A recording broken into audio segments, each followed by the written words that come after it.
Good evening, everyone. So, how was the weekend? We are back to finish our chapter 7, audit sampling. I hope you guys went through all the topics we discussed in the previous session through your study mat.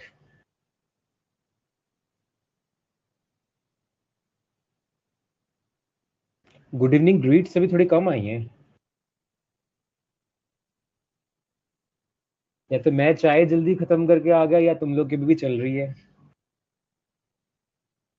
The evening tea.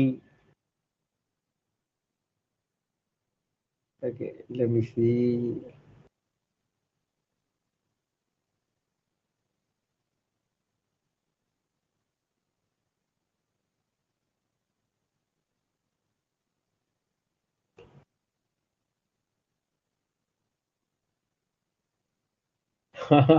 Weekend was short.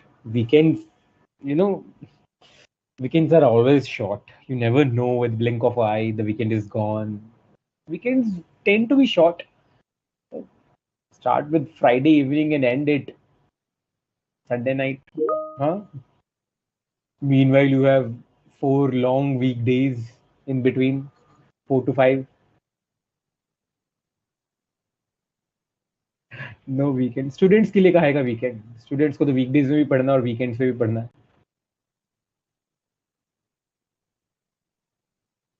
So just during my student times, I used to keep one day off.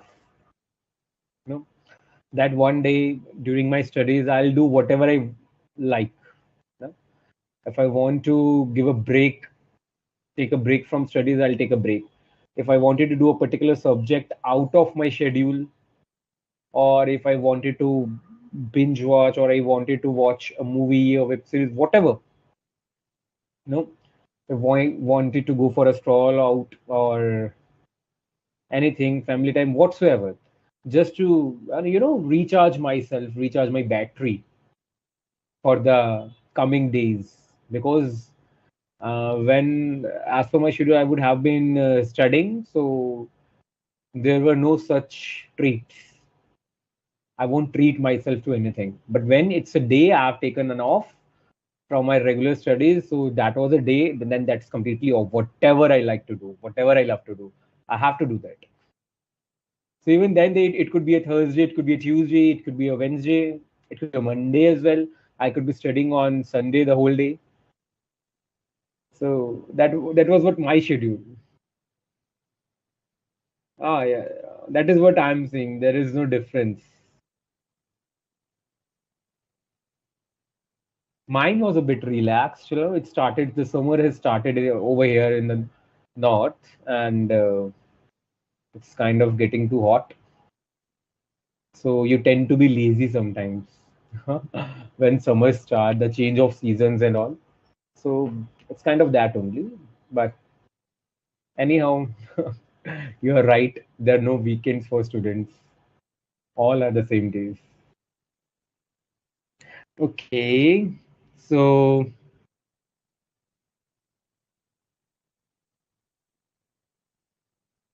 let us see what did we do in the previous session. Uh, we started with the chapter audit sampling, right? And then we discussed the parts of the chapter. General part 1, we finished it off in the previous session itself. The meaning and objective of sampling, the scope of SA 530, and requirement, sampling plan, terms related to sampling, sampling approaches, statistical sampling, non-statistical sampling, comparison, appropriateness. Then there was sampling risk. We finished the previous session at sampling risk, and now we'll be completing with the last part of the chapter, the sampling process in detail as of today, and completing the chapter as well as a case study. Right? Chaliye. Good evening, everyone. A brief overview of what we did in the previous session. the meaning of sampling, objective, then scope of SA 530, then what was the requirement of audit sampling, then sampling plan and factors which should be considered for while developing a sampling plan, then the terms like population, the characteristics of population, appropriateness, completeness, reliability, then what is a sampling unit, what is stratification, tolerable misstatement and tolerable rate of deviation. I told you misstatement is at the level of financial statements test of details, and deviation is always at the level of controls, and we should know the difference between controls and uh, you know test of details, and test of controls. I think we are clear on the difference between that. We cleared that in the previous chapter itself. Then what was statistical sampling, non-statistical sampling, then their comparison, then their appropriateness, where is statistical sampling appropriate, where is non-statistical sampling appropriate. And we came to sampling risk. Here it was what we were talking about, test of controls and test of details, right? Then sampling risk, and what was sampling risk? Risk of under reliance, over reliance by the auditor. What was non-sampling risk? Some sources of non-sampling risk. And then we were done. The last part, sampling process, is over here.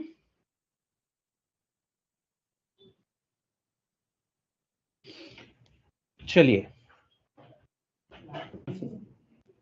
चल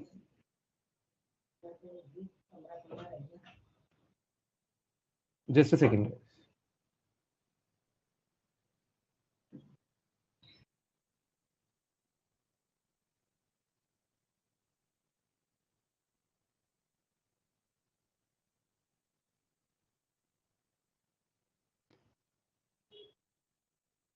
I think there is some fault.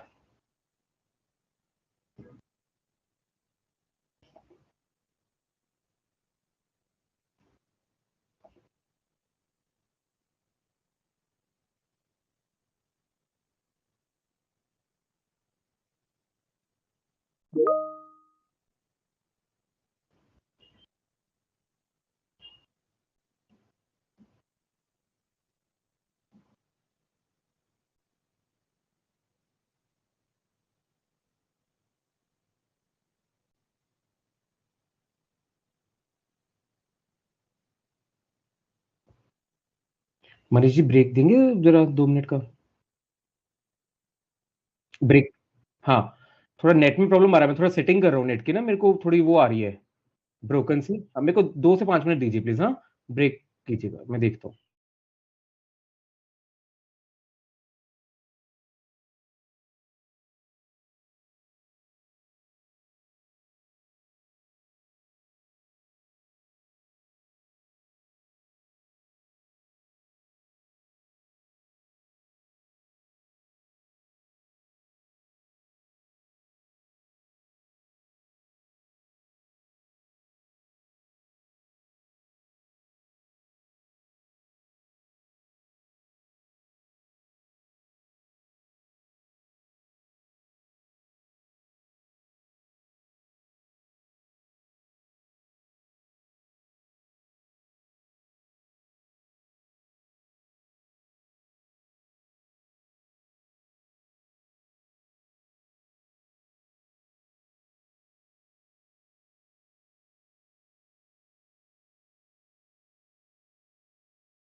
Okay, guys, there was a technical glitch. I had to get it rectified.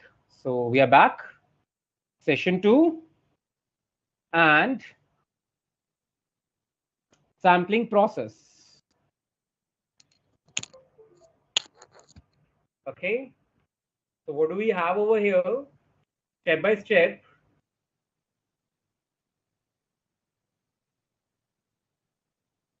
Sample design. When you design, what should be the requirements from a sample, right? What should be the characteristics? How are we going to, extract samples from the population? What kind of requirements does the auditor have from a sample to be fulfilled as far as audit is concerned? Then we'll move to sample size, the exact number of sampling, the number of sampling units to be drawn in one sample.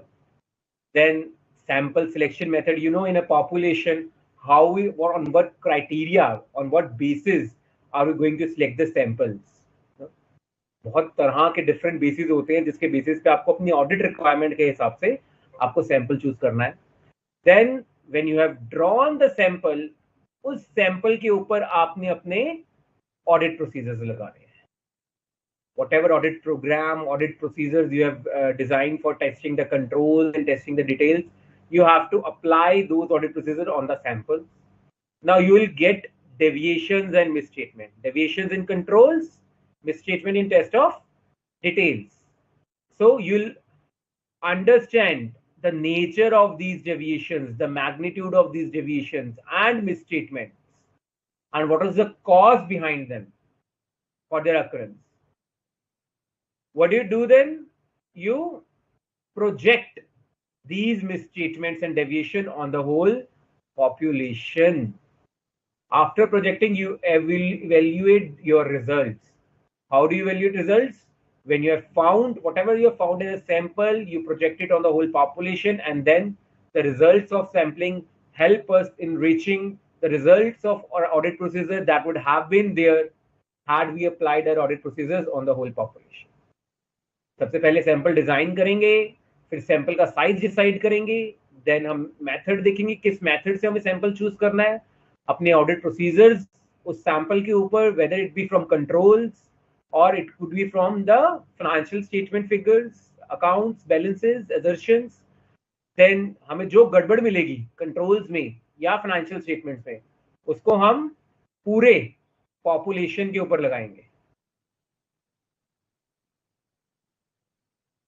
और पूरे population पे लगाने के बाद हम उसके जो results हैं वो एनालाइज करेंगे कि क्या रिजल्ट्स उसके आए हैं as far as concern with our audit. Fine, चलिए. So let us start with sample design. Auditor's considerations while selecting a sample. When designing an audit sample, the auditor shall consider the purpose of audit procedure. So it is a first step. When you have to design a sample, you consider the purpose of your audit procedure. What purpose? What is the basic purpose behind your audit? What kind of audit is it? What is the need of sampling? To what level you want to use sampling? What is the nature of work? What is the scope of work? A clear understanding of what constitutes a deviation or misstatement, so that all and only those conditions that are relevant to purpose of the audit procedure are included in the evaluation of deviations or projection of misstatements.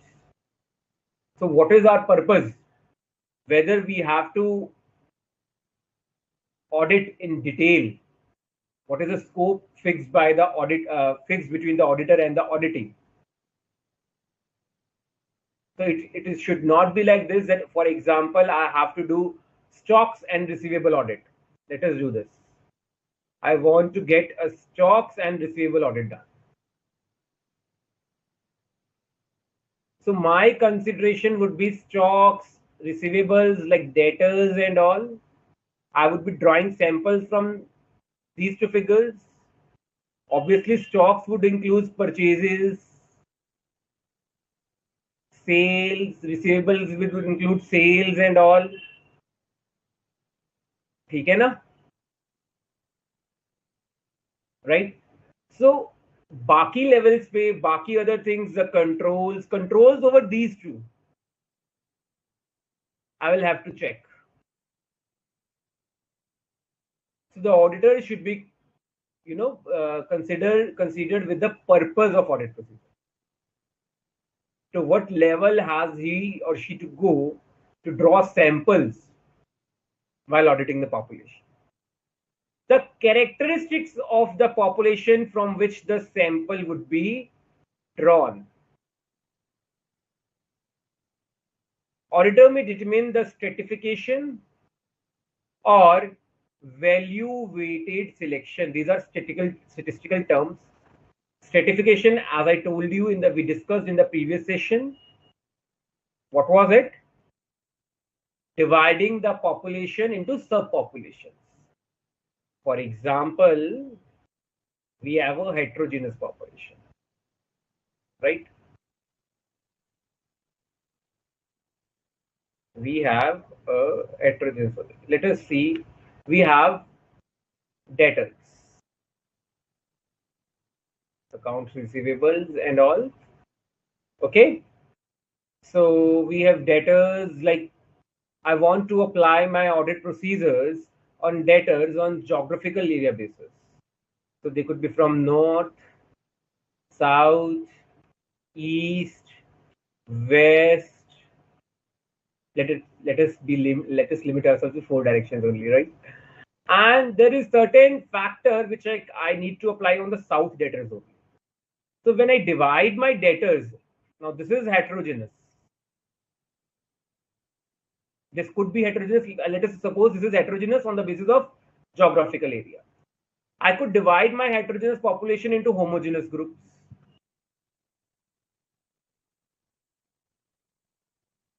On the basis of geography, like I have divided them into north, south, east, west, or it could be which of my debtors are proprietorship firms, which are partnership firms, which are private limited companies. So when I divide my population into different homogeneous groups, that may be known as stratification. For example, I have to check the MCA documents of various debtors, who all are active, who all have not defaulted. So I'll have to stratify it, right? I have to resort to stratification. Now I've got this homogeneous group, private limited companies. I'll draw samples from this group and apply my procedures, audit procedures related to MCA checking. MCA website पर ROC compliances के checking के लिए, companies की compliances के checking के लिए I'll use stratification. This is what stratification is. Or value weighted selection, we'll do this in the next slide. For test of controls, the auditor makes an assessment of the expected rate of deviation based on the auditor's understanding of the relevant controls or an examination of a small number of items from the population. So auditor can definitely, using professional judgment and skepticism, whatever controls he has understood and small number of items from the population, just observation basis, he makes an assessment and he comes across, yes, I could expect this much rate of deviation. I could expect at least out of 100 debtors, whatever they have told me, whatever discussions I've done with the auditee, there could be, I suppose, 10% of the debtors which could fall into bad debts or provision would have to be made for them. This assessment is made in order to design an audit sample and to determine sample size. If the expected rate of deviation is unacceptably high means I could expect 10 deviations out of 100 units in the population. But if my expectation, bhai, yahan kaam kharab hai, I could expect 50 to 60% deviations, unacceptably high. Expecting what is not accepted. The auditor will normally decide not to perform test of controls.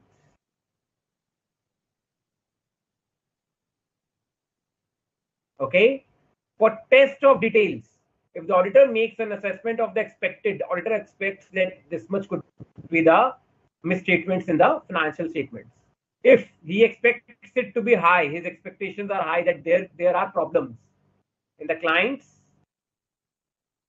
financial statements, will not go after sampling.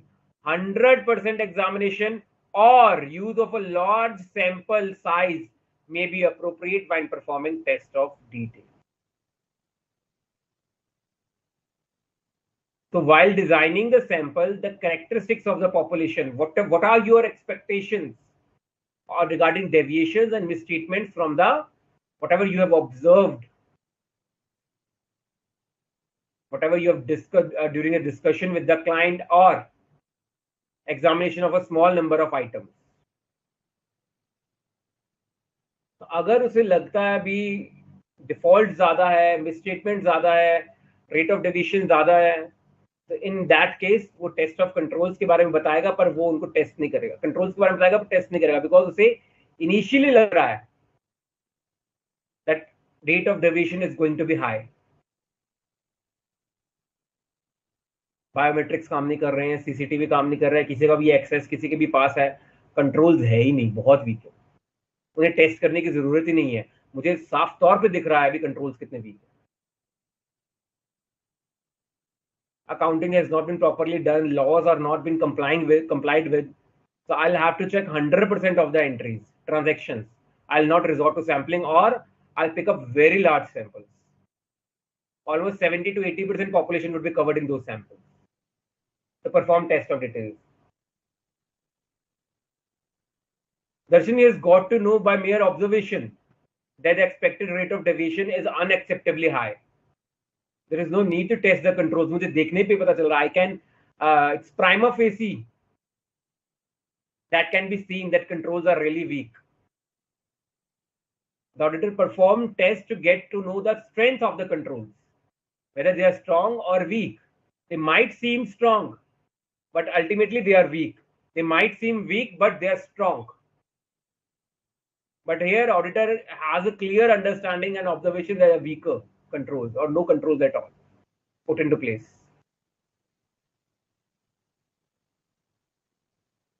I hope Darshan and Bhumika, your doubt is clear.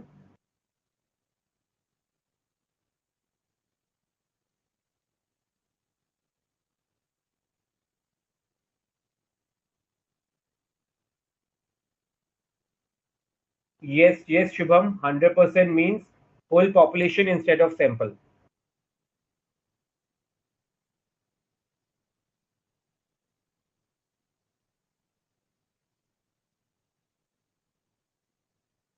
Check.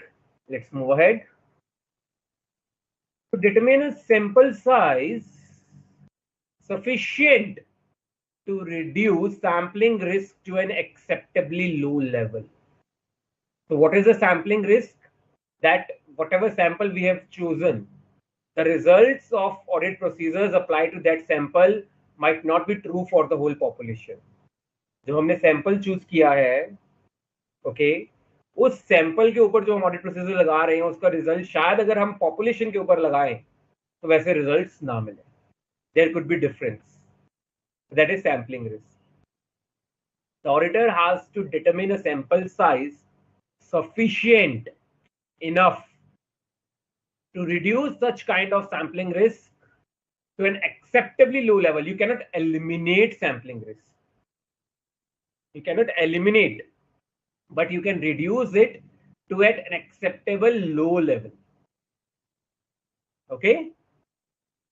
So the sample should not be large enough.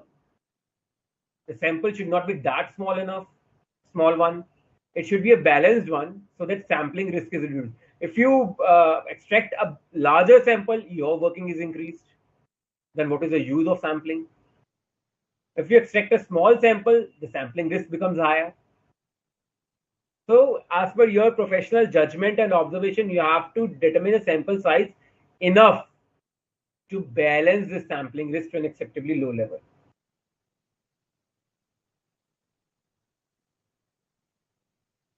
Okay.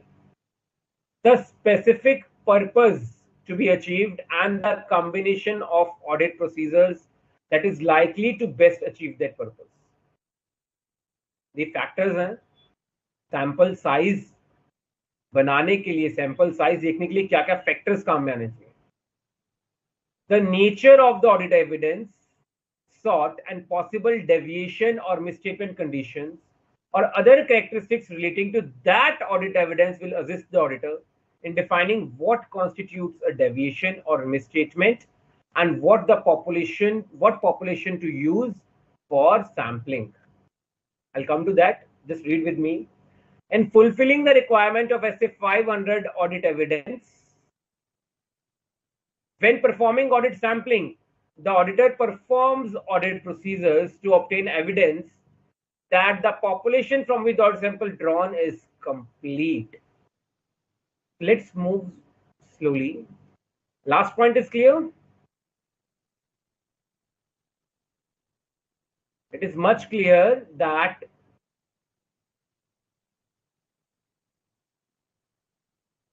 the population from which the sample is being drawn should be complete, appropriate, and relevant. Yes, Sudhanshu. As per SA 315, his understanding of the client's business, knowledge of the client's business. Sudhanshu, as per the knowledge of the client's business and his professional judgment. Okay, the specific purpose to be achieved and the combination of audit procedures is likely to achieve the purpose. These audit procedures you will do in your chapter 9, audit of items of financial statements, for every element of profit and loss and balance sheet, the expenses, the income, the debtors, the creditors, or the loans and advances, capital. So what procedures you have to use are a single or a combination of audit procedures. Would these audit procedures be compliant with the sample we are choosing?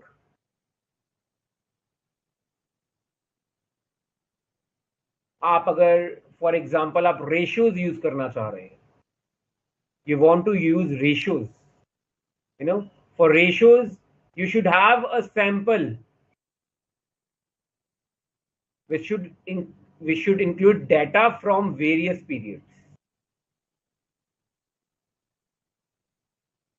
If you are using comparable ratios, the specific purpose to be achieved in the combination of audit procedures, specific purpose could be what is the recovery rate from the debtors, how is the operating cycle performance, shouldn't there be a working capital gap,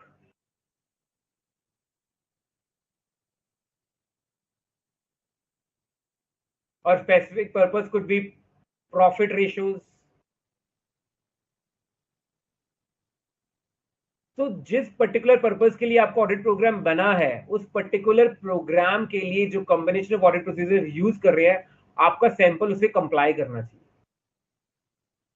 The nature of audit evidence sought and possible deviation or misstatement condition relating to that audit evidence that will assist the auditor in defining what constitutes a deviation or misstatement and what population to use for sampling. हम कैसा audit evidence चाहते हैं? हम चाहते हैं कैसा audit evidence? We want an audit evidence that laws are not being complied with.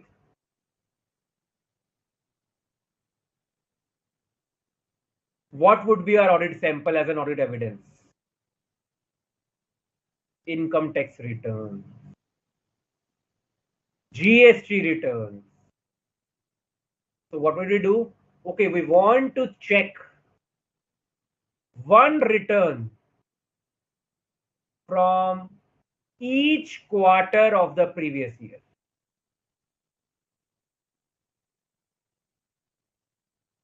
There are 4 quarters. I'll draw a sample. My sample would consist of one return from each quarter. So there would be 4 returns, 4 GST returns. I would be checking under my audit. My specific purpose is whether laws are being complied with or not. And my audit evidence here would be whether returns are being filed or not. This would tell me the level of compliance. This would tell me the level of deviations and the level of misstatements. And accordingly, I can choose my sample size in every case. ठीक? Now further, to select items for the sample in such a way that each sampling unit in the population has a chance of selection. That is, a sample selected must be representative of the population. We have been reading this since the start of the chapter. What could be the principal methods? Random selection, systematic selection, haphazard selection. We'll do these methods in upcoming slides. Now, what was stratification and what is stratification and what is value weight selection? First of all, stratification. Dividing a population into discrete different subpopulation which have identifying characteristics is called stratification. So basically, dividing a heterogeneous population having different characteristics into units bearing same characteristics. Each subpopulation is called a stratum, and units under those subpopulations are referred to as strata. Stratification means dividing heterogeneous, diversified, having different characteristics in the population into homogeneous, having similar characteristics, where samples are drawn from each subpopulation. How's it? Let us take an example.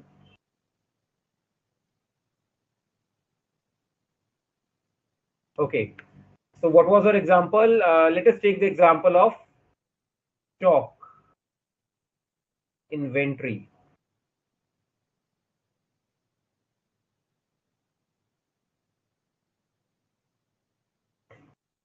You have different kind of stock with you in the factory.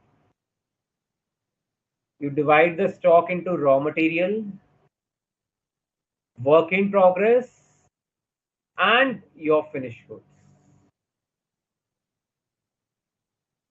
The auditor will check each and every category.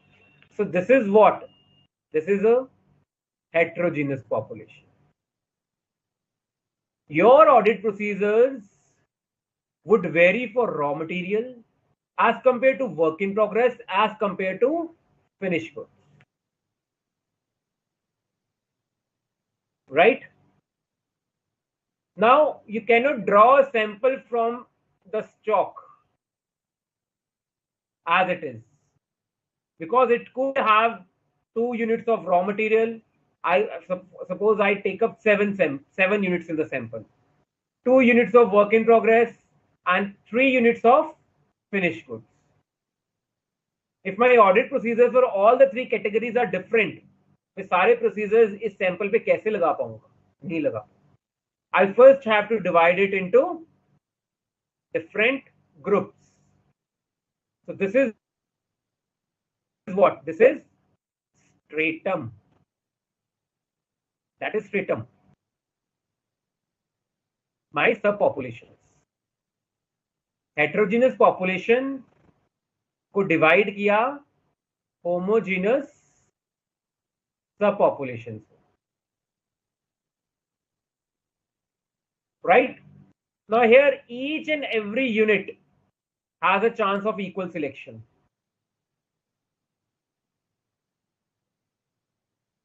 So it could be raw material A, raw material B, raw material C.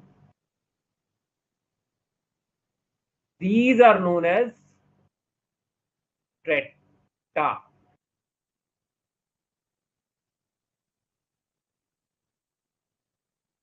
Strata, the different sampling units.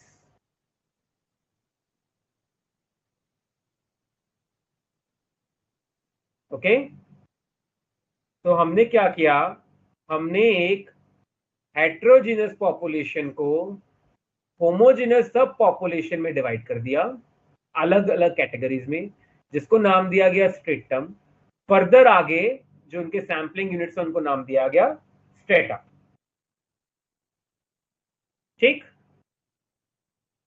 Audit efficiency में be improved if the auditor stratifies a population by dividing it into discrete subpopulations which have identifying characteristics. Identifying characteristics means a criteria on the basis of which you can define the whole group.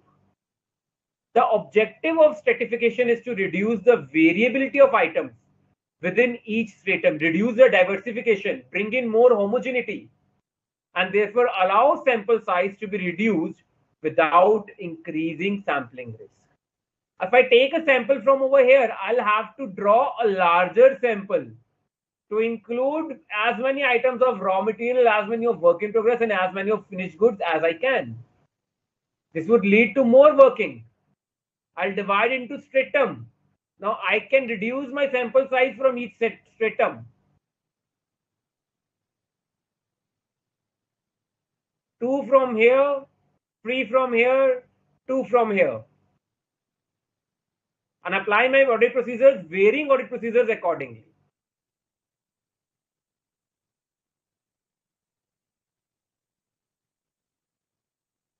When performing test of details, the population is often stratified by monitor value, but obvious. If you're testing the details, what are details? Assertions at the financial statement level, expenses category, income category, account balances. So monetary value, it could be one of the criteria in the test of controls as well, but not always. Right? In the test of details, it is definitely the most important criteria, monetary value. This allows greater audit effort to be directed to larger value items, as these items will contain the greatest potential misstatement in terms of overstatement. Have you guys read ABC analysis?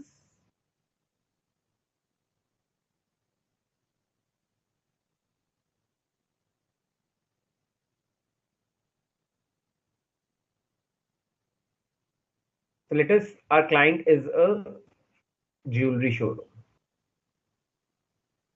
तो क्या मैं सीधा stock का sample ले लूं? कितना diversification है? What would I do? I would divide it into homogeneous groups.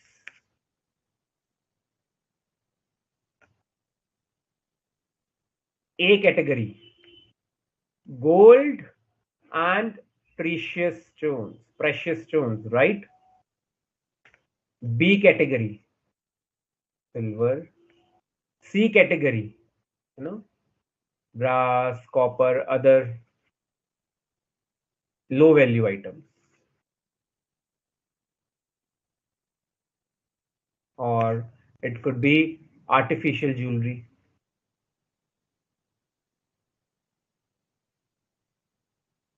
As an auditor, what would I do? I would divide it into, usually the client organizations, the jewelry showrooms do it like this. They maintain their stock like this only. So if I have got it divided into homogeneous subpopulations, so this is my strata.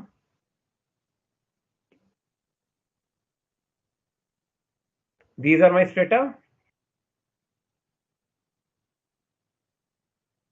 And further different units would be my stratum. As an auditor, I would be more concerned with the audit of group A stock, further group B, and then group C. I'll direct my efforts more over here, because These are the highest value bearing stock items in the jeweler's showroom. I cannot take risks over here as an auditor.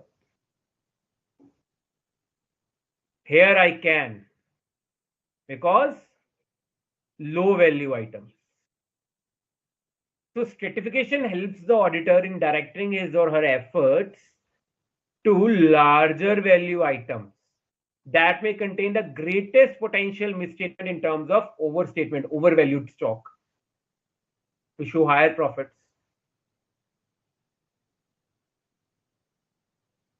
Yes, Shubham, A is stratum. There is no number. A is stratum group. Similarly, a population may be stratified according to a particular characteristic that indicates a higher risk of misstatement. For example, when testing the allowance for doubtful accounts in the valuation of accounts receivable, balances may be stratified by age. So how to stratify the accounts receivable? See,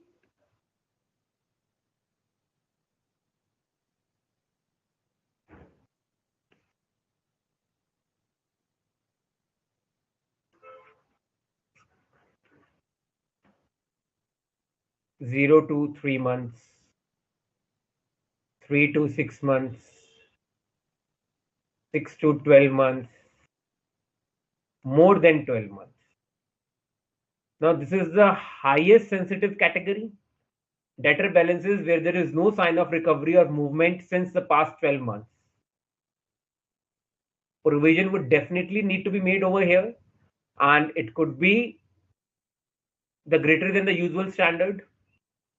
No provision is required to be made over here. Usually, just because it's been 3 months, there would be recovery.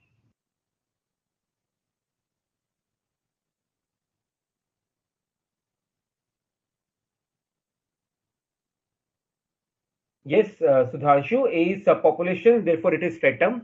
The units falling under A, gold items, precious stones, various units, various kinds of products or stocks falling under that A category, high value items, that would be strata, which would form a part of our sample. The group, the subpopulation, the group, the homogeneous group is stratum. And the whole stock in the jewelry showroom is the population. So on the basis of age, I have stratified the accounts receivable. And now I need to know, as far as bad debts or provision for doubtful debts are concerned, my audit efforts would be directed more over here. This is how stratification helps the auditor at the level of financial statements as well. Take. Chaliye. So working with stratification.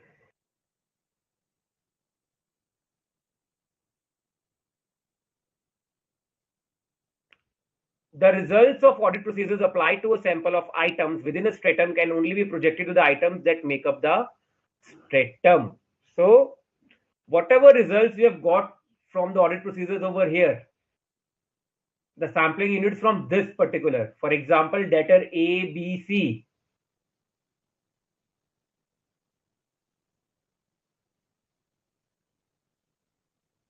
Debtor A, B, C. These were the strata over here. ABC. Whatever audit procedures you applied on ABC, these were the sampling units from the sample derived from this particular category. You cannot project the results of sample from this to other strata. You cannot do that. जिस particular homogeneous सब population और stratum के ऊपर आपने sample drive किया है, आपने sample के ऊपर ऑडिट प्रोसीजर लगाए, उसके रिजल्ट्स आप उसी पर्टिकुलर पॉपुलेशन सब पॉपुलेशन के ऊपर आप प्रोजेक्ट करेंगे, ना कि दूसरे स्ट्रेटम पे. This is what it wants to say. The results of audit procedures applied to a sample of items within a stratum can be projected to the items that make up that stratum. आप जो copper के अंदर आपने audit process apply किए, उस sample के result आप gold पे नहीं लगा सकते. गोल्ड के आइटम्स के ऊपर जो आपने ऑडिट प्रोसेस का सैंपल बनाया, सैंपल के ऊपर ऑडिट प्रोसेस लगाए, उसका जो आप रिजल्ट्स है वो आप सिल्वर या कॉपर के ऊपर प्रोजेक्ट नहीं कर सकते.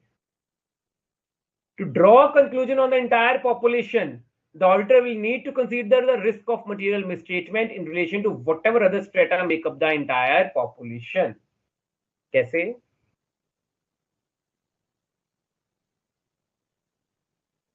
इसका रिजल्ट आया ऑडिट प्रोसीजर्स का, इसका रिजल्ट आया, आपने जितने ये 4 स्ट्रेटम है 1 2 3 4, you have divided the account receivables into 4 stratum. You will apply 4 different types of audit procedures, right? For each stratum, whatever results you get from these stratums, now you get sample results from this, you will project it to the population. Here different results, here different results. The summation of all the 4 evaluations would be the result of your audit procedures on the account receivable. ठीक, आप एक stratum के result को दूसरे stratum पे project नहीं कर सकते।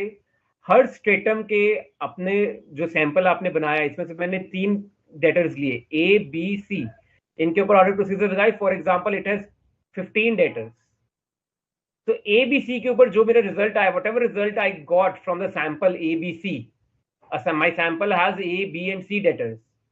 I'll project it on the 15 debtors in this category only and get a result. The same I'll do for other categories and get their results by projecting the results of that particular sample on that subpopulation. Adding the results of all subpopulations, I'll get the result of my population. It is a chain. The results of samples from the units drawn under each subpopulation are projected to the respective stratum. In order to draw an opinion on the overall population, the auditor needs to combine the results of all the stratum to check for possible deviation in the case of controls or risk of material misstatement. In the case of test of details, projected misstatements of each stratum will now be combined together to consider the possible effect of misstatement in the account balances and class of transactions.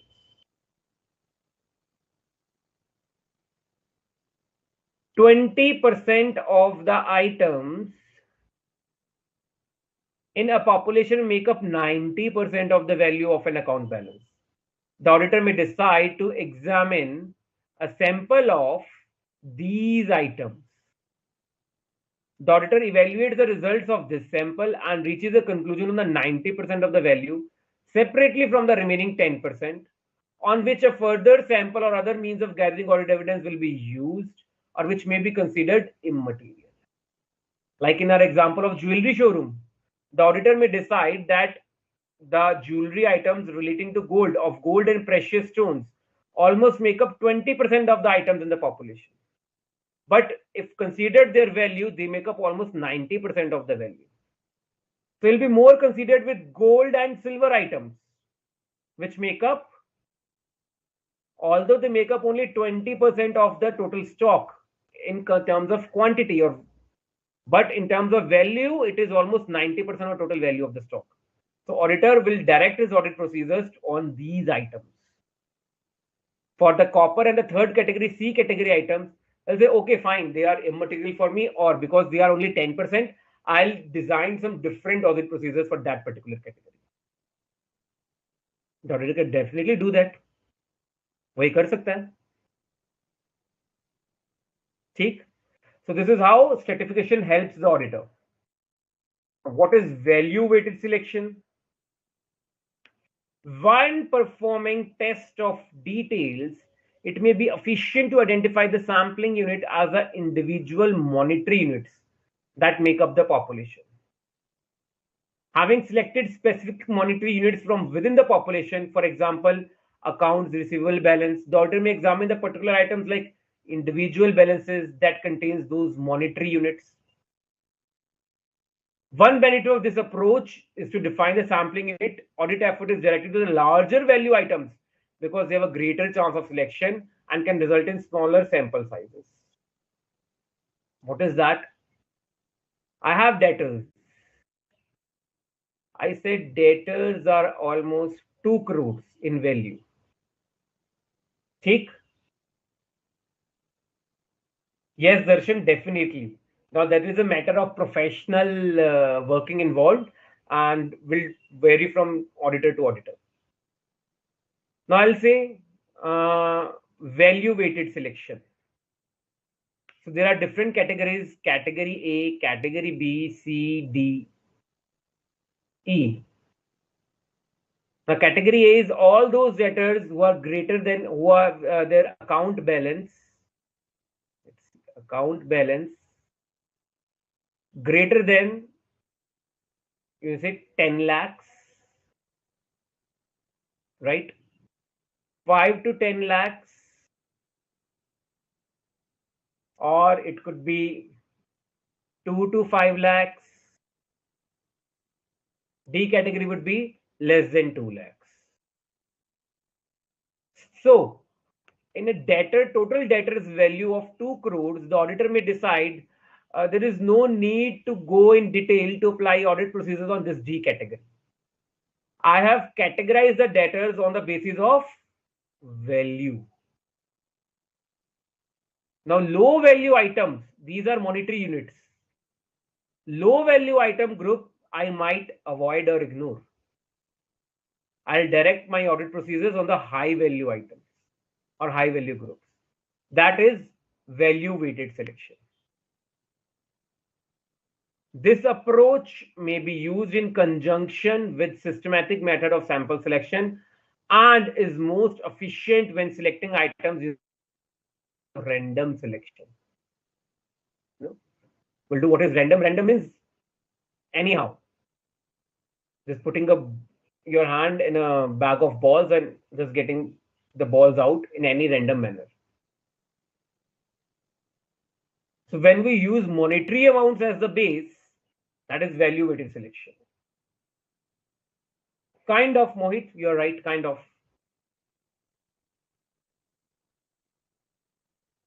We are done with sample design, right? Now moving on to sample size. Any doubts till now, please? We are done with sample design and we are here with sample size. Should I move further?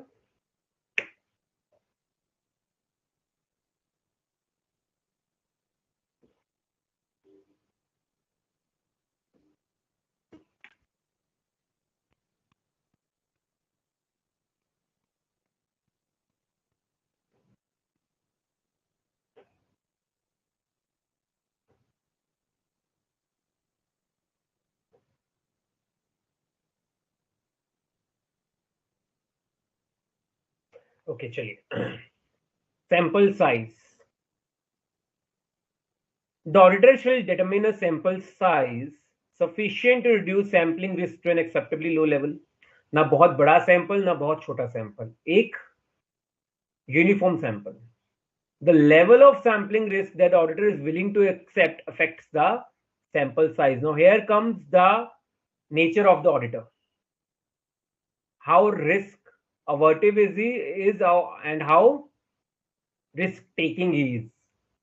The lower the list the auditor is willing to accept, is conservative in approach. Auditor says, I don't want to take any risks. The greater the sample size will need to be. Obviously, the lower the risk you want to take, the more work you will do. For more work to do, you will have to extract a bigger sample. A bigger sample means a greater sample size, having many sampling units. The more risk-bearing capacity the auditor has, okay, I have my professional judgment. No more a bigger sample size is required. Okay, and this would be my sample size. I have that much of experience. इतने छोटे से sample से मैं पूरी population के बारे में बता सकता हूँ. With the doctors, the doctors, the more the experience, and more practice they have, more they become compliant with the, their diagnosis and all. The sample size can be determined by an application of statistically based formulae or through the exercise of professional judgment. There are various factors typically have on the determination of sample size. When circumstances are similar, the effect on sample size of factors will be similar, regardless whether a statistical or non-statistical approach is chosen. So in same circumstances, in uniform circumstances, whatever method you choose, statistical or non-statistical, your factors to choose the sample size will remain the same. These are factors.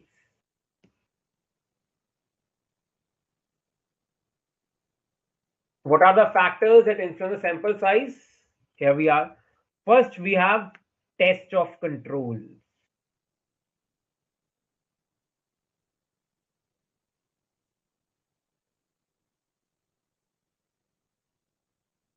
When there is an increase in the extent to which the auditor's risk assessment takes into account relevant controls. The more assurance the auditor intends to obtain from the operating effectiveness of controls, the lower the auditor's assessment of the risk of material misstatement will be, and larger the sample size will need to be. So be with me.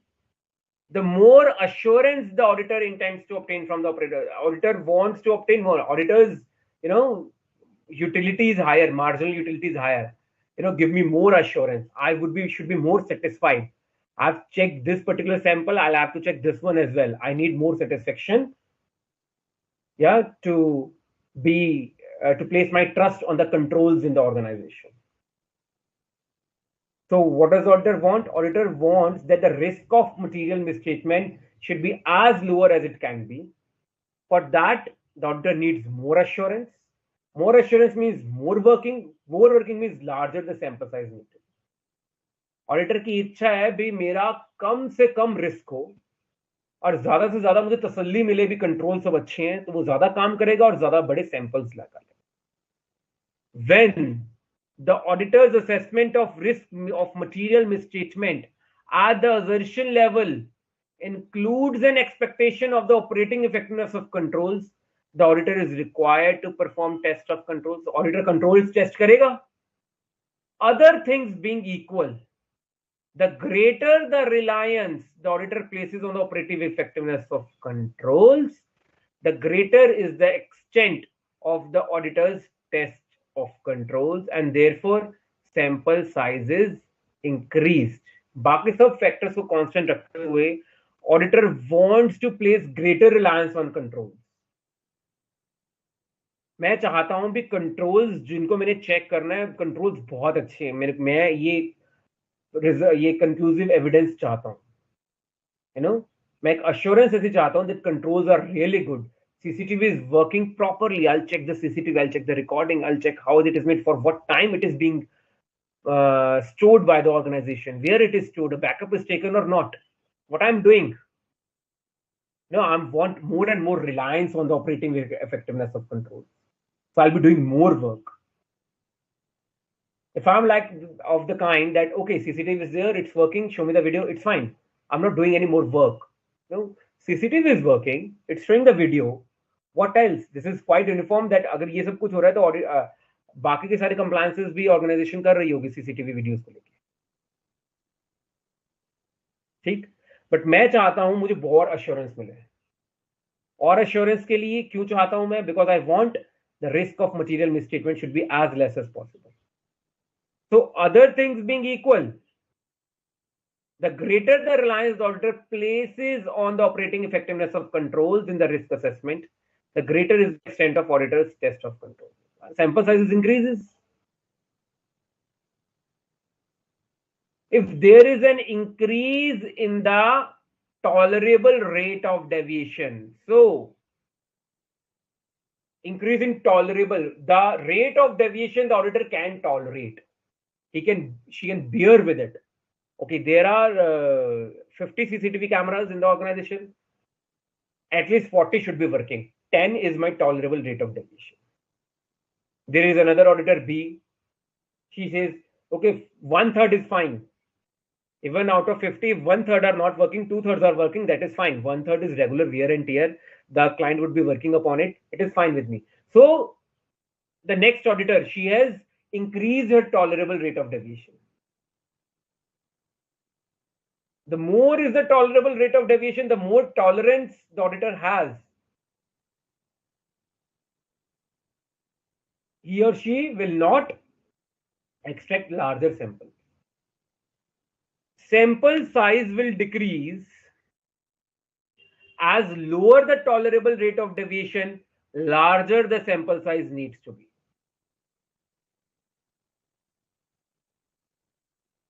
For example, Bhumika is there, okay? And let's see, Shubham is there, Shubham Ko. So Shubham says, okay, fine, 50 cameras, 10% is my tolerable rate of deviation.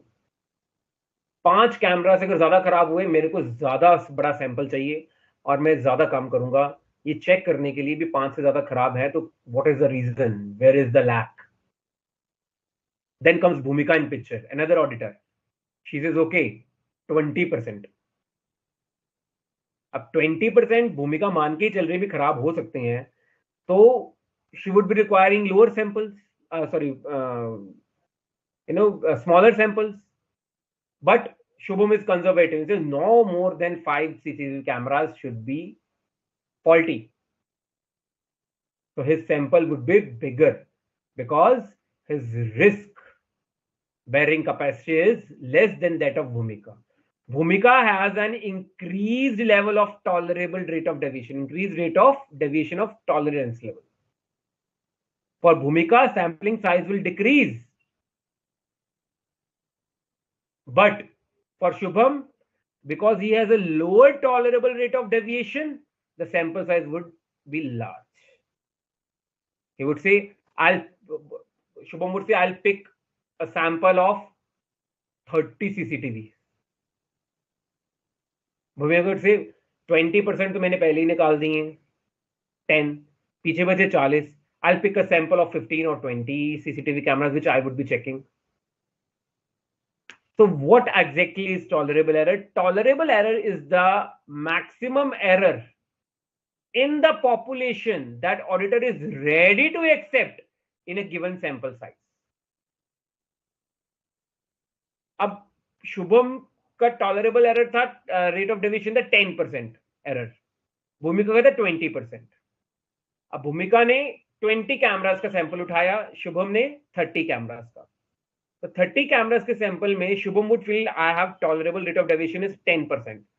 So if only 3 cameras, at most only 3 cameras should be faulty. If more than 3 cameras are faulty in my sample of 30 CCTV cameras, I would be increasing my sample or I would be increasing my testing of controls. Bhumika says 50%. She has picked up tolerable rate of deviation. She has picked up 20 ka sample.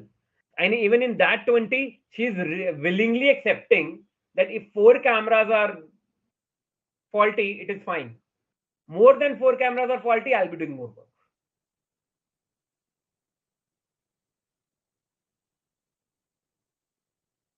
Okay?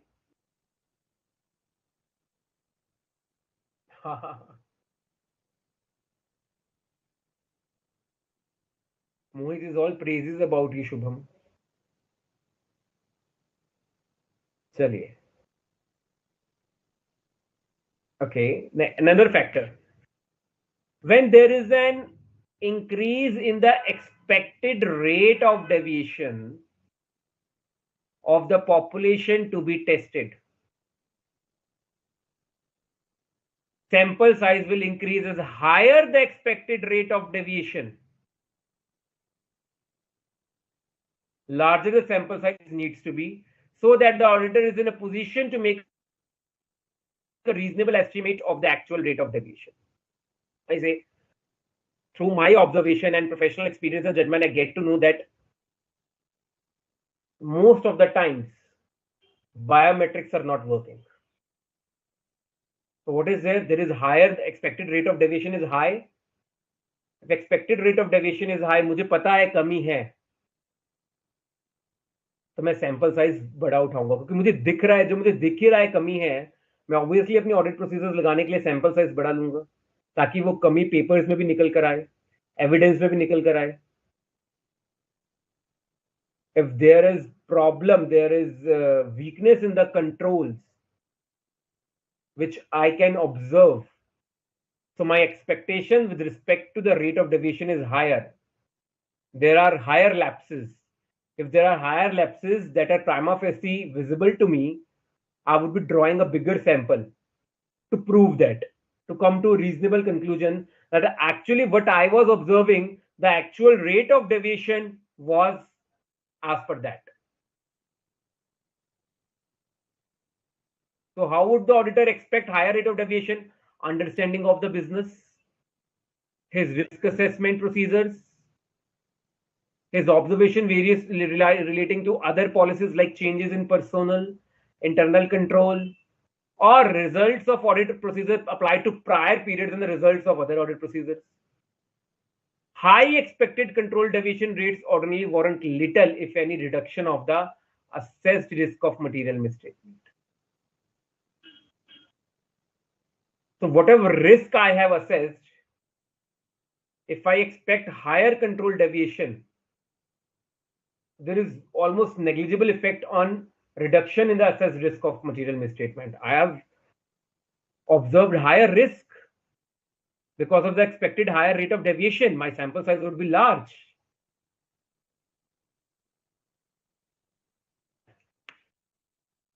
Right? An increase in the auditor's desired level of assurance that the tolerable rate of deviation is not exceeded by the actual rate of deviation in the population.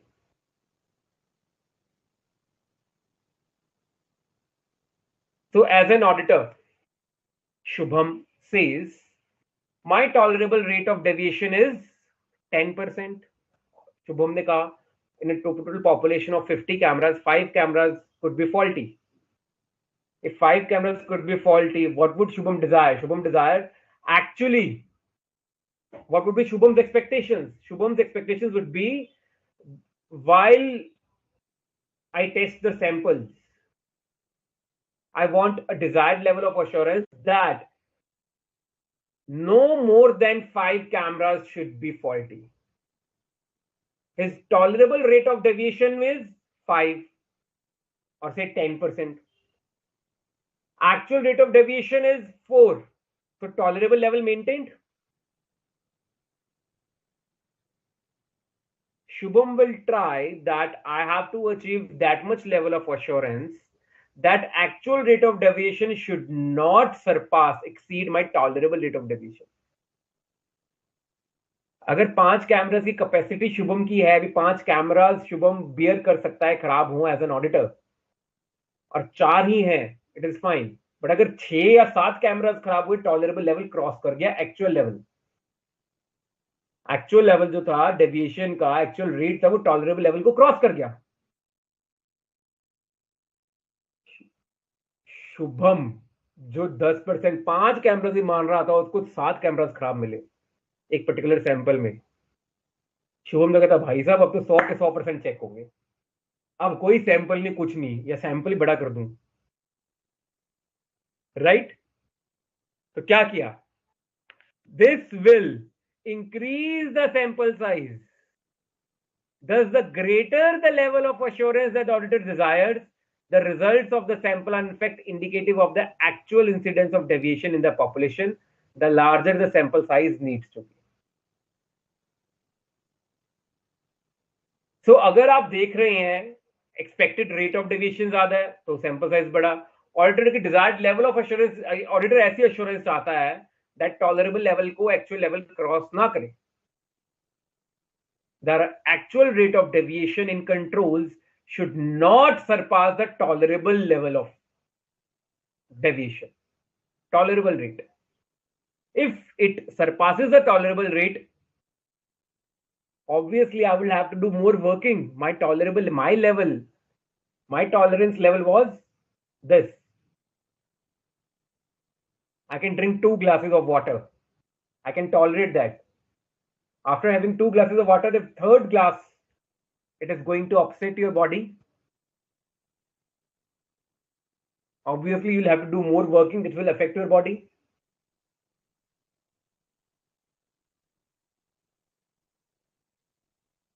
Chaliye. Last factor in case of test of controls, then we'll summarize the factors in case of test of controls. Okay. So, in case of large populations, the actual size of the population has little, if any, effect on sample size, because in case you have to draw samples, for small populations, audit sampling may not be as efficient as an alternative means of insufficient. अगर population is small है, आपको samples की requirement ही क्या है? Small population आप 100% checking भी कर सकते हैं, नहीं भी कर सकते तो थोड़ी बहुत sampling कर सकते हैं. Therefore, there will be negligible effect on sample size due to increase in the number of sampling units in the population. Although there is a constant of time, but it is not that big a factor that will affect your sample size, right? Even in case of large populations, you will derive as many samples as you want, whether in case of small population. So you all are after Shubham. You don't Shubham, huh? Mohit says Shubham is the best auditor. Darshan says Shubham would lose his tolerance. Shubham is the star of the day. So let us summarize the sample size factors in case of test of control. What was the first factor? Shubham हमारा आज का hero है. हाँ Shubham, the auditor. Shubham के ऊपर web series बन सकती है, the auditor with zero tolerance. When there is an increase in the extent to which the auditor's risk assessment takes into account relevant controls. तो हमारा पहला फैक्टर था जब ऑडिटर को रिलायंस ज्यादा चाहिए. Auditor needs more Reliance. Auditor wants more reliance on the operating effectiveness of controls. Sample size would increase. हमारा second factor था increase in tolerable rate of deviation. If the tolerable rate of deviation is high, lower sample size would be required. Why? What was the case with Bhumika?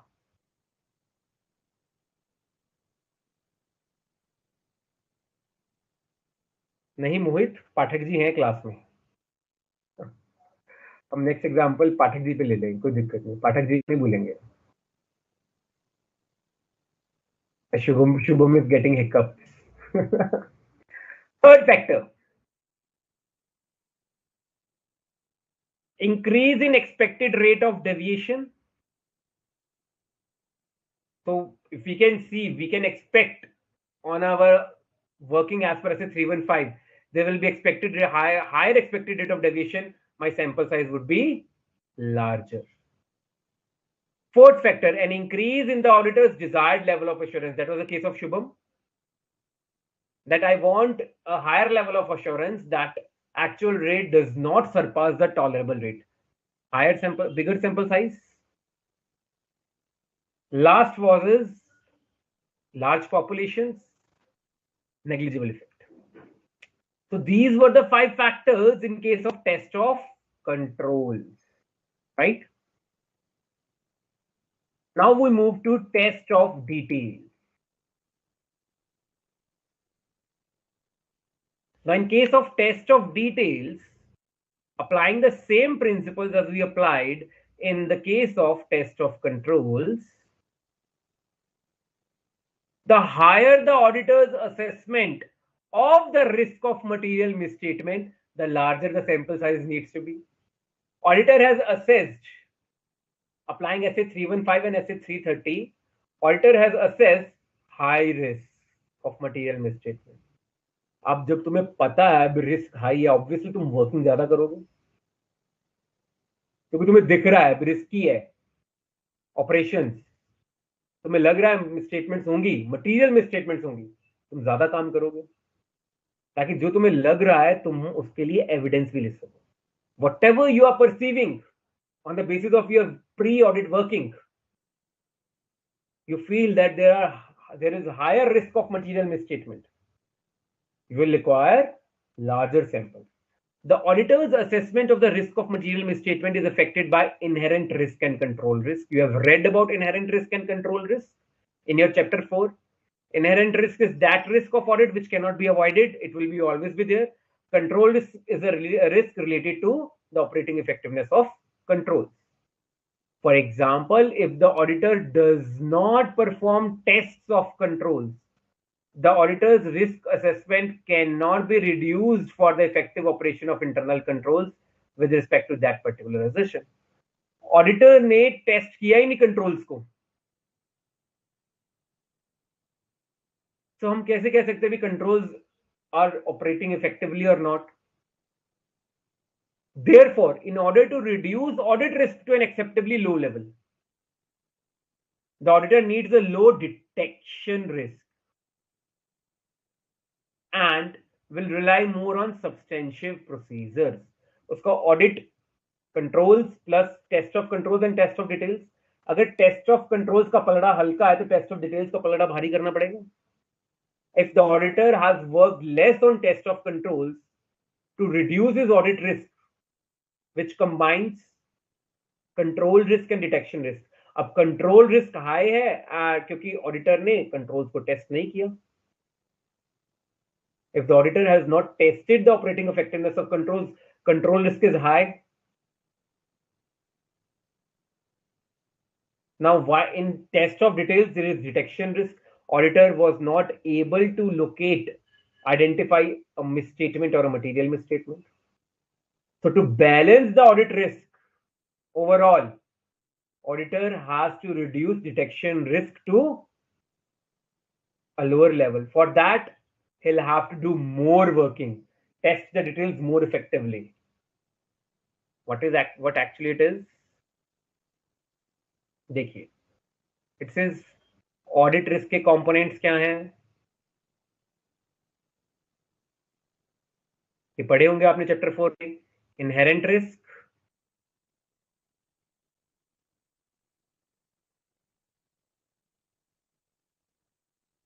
this goes out of picture because हमारा कोई control नहीं है इसके ऊपर. It will always be there. Then there is control risk, risk of operating efficiency of controls.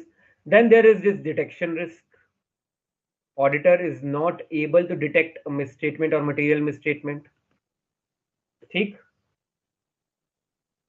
अब आप देखिए, ये तो सीन से ही बाहर है. Inherent risk, we cannot do anything about it. It would always be there. We are more concerned over here.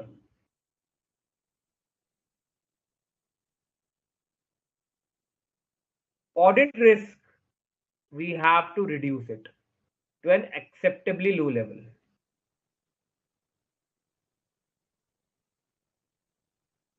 If the auditor has not done much working over testing of controls, control risk would be high because उसे पता ही नहीं है controls कितने operating effectively operate कर रही हैं, तो ये रिस्क हाई हो जाएगा. अब ओवरऑल ऑडिट रिस्क को कम करने के लिए जो इन सब का समीशन है, इन सब रिस्क का, इसको ओवरऑल कम करने के लिए इसको और भी रिड्यूस करना पड़ेगा बिकॉज ये ऑलरेडी हाई है. इसको रिड्यूस करना पड़ेगा और इसको अगर डिटेक्शन रिस्क को रिड्यूस करना है तो हमें टेस्ट ऑफ डिटेल्स में ज्यादा वर्किंग करनी पड़ेगी. ज्यादा वर्किंग मींस हमें लार्जर सैंपल चाहिए.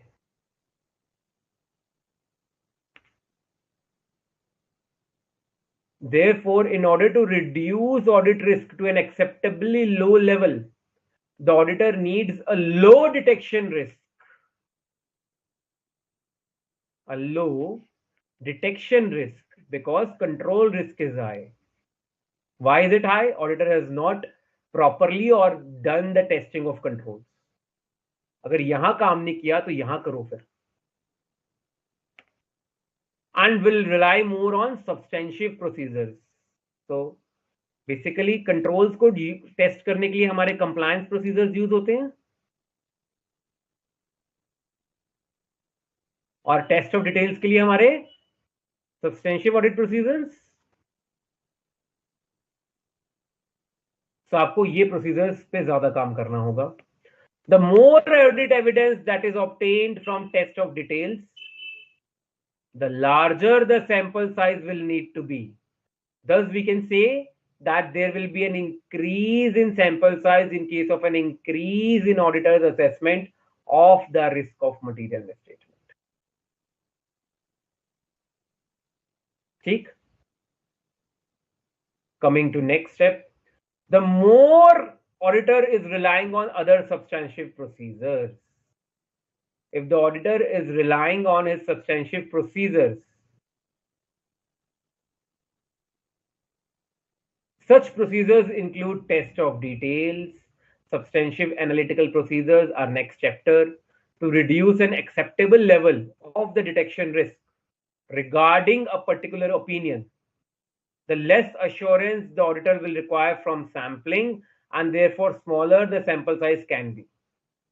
Hence, if there is an increase in the use of other substantive procedures directed at the same assertion, size of sample will decrease because our normal substantive audit procedures, we would be using them less, and we have other audit procedures like we are using analytical procedures. So, what happens if the auditor is relying on other substantive procedures than the usual ones? He'll say, I have other procedures in hand, I'll work more upon them rather than the usual procedures, so I'll not be requiring much of a bigger sample. The auditor will choose smaller sample because if he has other techniques to spot the misstatements, to use them as an audit evidence, he'll work less over here on your usual substantive procedure rather than the other substantive procedure. So is not that much affected by the sample size, and he'll derive a smaller sample size. Now, these are very easy. An increase in the auditor's desired level of assurance that tolerable misstatement is not exceeded by the actual misstatement in the population. This will increase the sample size, the case of Shubham. An increase in tolerable misstatement, the case of Bhumika. In the case of test of details, financial statement levels, if Bhumika feels that itni misstatement to hogi, her tolerable misstatement level is increased than that of more than that of Shubham. So she'll be having a smaller sample size because as lower the tolerable misstatement, the larger the sample size needs to be. So the first statement is related to Bhumika and the next statement is related to Shubham. Bhumika's tolerable level of misstatement is okay, fine. I can find that there could be misstatements up to 20% of all the total transactions in salaries account or in cash expenses. Now, greater the amount of misstatement the auditor expects to find in the population. As per SA 315 and SA 330, auditor has observed that he has गड़बड़ है. किताबों में गड़बड़ है, भाई खाते में गड़बड़ है. The books are not that good. Larger, and he needs, auditor ने expect किया बहुत misstatements होगी. Obviously उसको पेपर पे लाने के लिए larger sample size, auditor working ज़्यादा करेगा to use as an audit evidence. तो कुछ factors almost similar like test of controls. कुछ factors एक दो factors different as compared to test of controls.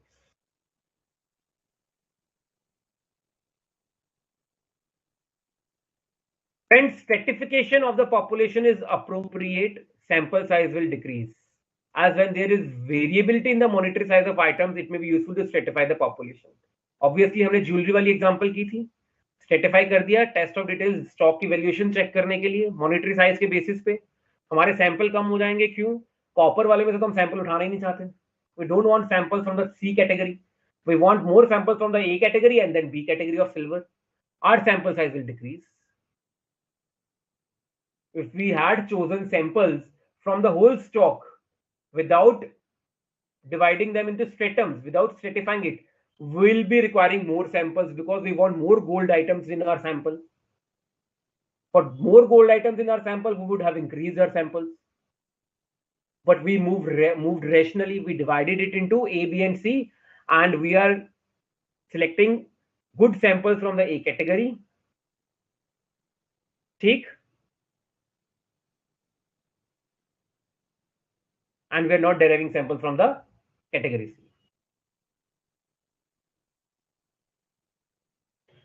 Number of sampling units, the same as at the population size had on the test of controls.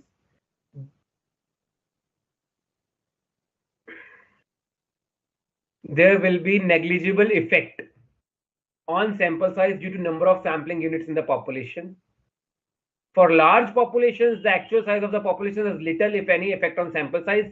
Thus, for small population, audit sampling offer the same part, the same point we have done in test of control. So, in test of details, what are the factors? Revising them. Higher auditors assessment of risk assessment of risk, larger the sample. The more auditor is relying on other substantive procedures rather than the usual one, smaller the sample size. Increase in desired level of assurance that tolerable misstatement is not exceeded by actual misstatement, higher the sample size. Increase in tolerable misstatement level, lower the sample size. Greater amount of misstatement order finds, expects to find in the population, larger sample size. And if stratification is appropriate, smaller sample size. Number of sampling units, negligible effect. So we have done factors when we are testing controls, when we are testing details, while choosing sample size, what factors we need to keep in under consideration. That was what related to sample size. Now, let's take a 10 minutes break before we move on to our next subtopic, sample selection methods. Quite easy and understandable. So it is 7:29 or 7:30. Let's meet at between 7:40 to 7:45. Between 7:40 to 7:45, I'll be taking up any queries if you have, and by 7:45, I'll proceed further with the chapter. Okay? So let's take a break of 10 minutes. Okay, Rajiv, when we come back after the break, I'll take that up.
Okay, everyone. So we are back.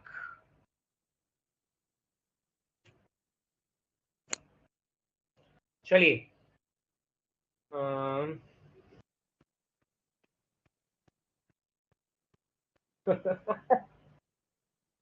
भूमिका DUP की audit करने आई है क्योंकि डर के आगे जीत है. That depends.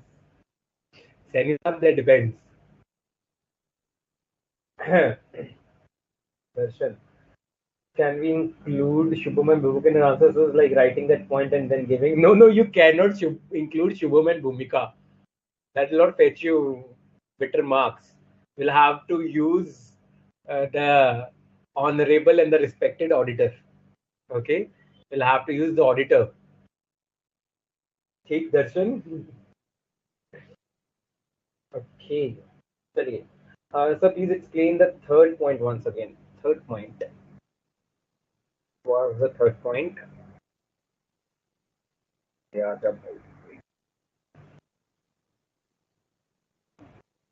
test of details. 1, 2, 3. Hey, Rajiv.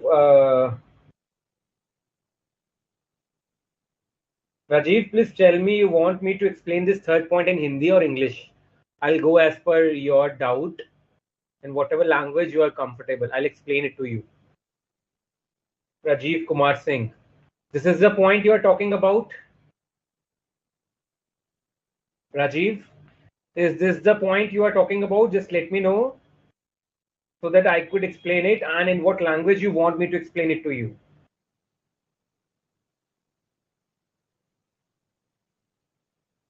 बस reply थोड़ा जल्दी करना.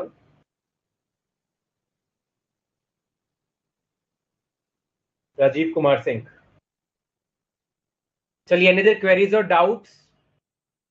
Darshan's query is solved.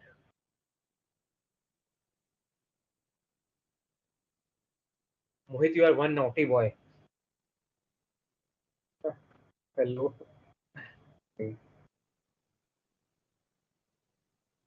चलिए. Okay, Rajiv, you just post it in the query section. I'll take it after the session. Sample selection methods. So here we are, the sample selection methods: random sampling, systematic sampling, monetary unit sampling, haphazard sampling, block sampling.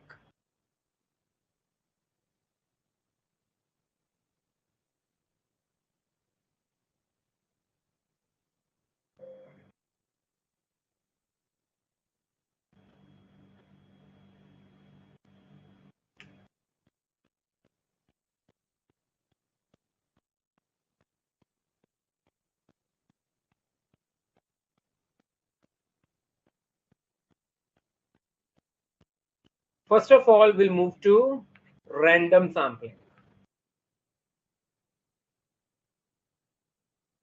So random means in any manner. We all understand the term, the meaning of this term random.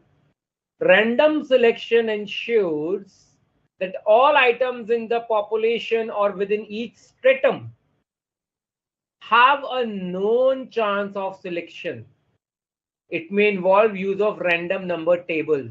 So there are random numbers. देखो ये random number table है. Random number table has an algorithm where each and every item has an equal chance of getting selected. For example, I could use anything, simple random sampling. I can take an example of a bag containing balls. You know, probability की questions करते थे, red, white, blue balls. आपने एक हाथ डाला और 3 balls निकाली, कोई भी 3 आ सकती हैं. That is random sampling. ठीक. So इसके 2 methods हैं. पहला is simple random sampling. Under this method, each unit of the whole population, चाहे वो purchases हैं, sales invoices हैं, equal chance of being selected. It is considered that random number tables are simple and easy to use and also provide assurance that the auditor's bias. Auditor's bias is auditor could say, okay, I'll choose this one. I could choose this one. Random number table says anyone. So auditor's bias does not affect the selection. Bias means Auditor's own perception, auditor selection. Each item in a population is selected by use of random number table, either with the help of a computer or picking up a number in a random way, maybe randomly from a drum. Today, random numbers are also generated using various applications on cell phones like random number generator. You know, Housey, Tambola, online Tambola, that is best example of random sampling. It works upon an algorithm, और वो जो आपकी lotteries के numbers आते हैं, 5 digit 6 digit lotteries के numbers आते हैं, that is random number generator. They use the random number tables to generate that number. This method is considered appropriate. So random number tables हम use कर सकते हैं. आप 9 नंबर का इनवॉइस, 19 नंबर का, 20 नंबर का, 25 नंबर का, रैंडम नंबर से आप किसी भी तरह का एनी आइटम 19 के बाद 20, 21, 22 you can even select using these tables. Whatever result we get, we have to select that part in our sample. Yeah, like OTP. This method is considered appropriate provided the population to be sampled consists of reasonably similar units and fall within a reasonable range that is suitable for homogeneous population. The random sampling is basically suitable for homogeneous population. Stratified sampling. So one was simple random sampling. The second part of random sampling is stratified sampling. Stratified random sampling क्या किया? Very simple. Simple random sampling is you are picking samples from the whole population. What will you do in stratified random sampling? Well, you will divide the heterogeneous population into homogeneous subgroups and then resort to random sampling. So when the population in itself is homogeneous, you will go with simple random sampling. But if the population is heterogeneous, having diversified criteria of items, you will first stratify it. Then you apply random sampling, that becomes stratified random sampling. See, the population, you have stratified it, you have divided the sample into group 1, group 2, group 3, group 4. Now you apply random sampling on each group. Get their results, project the results onto the whole population, and then summation of all results.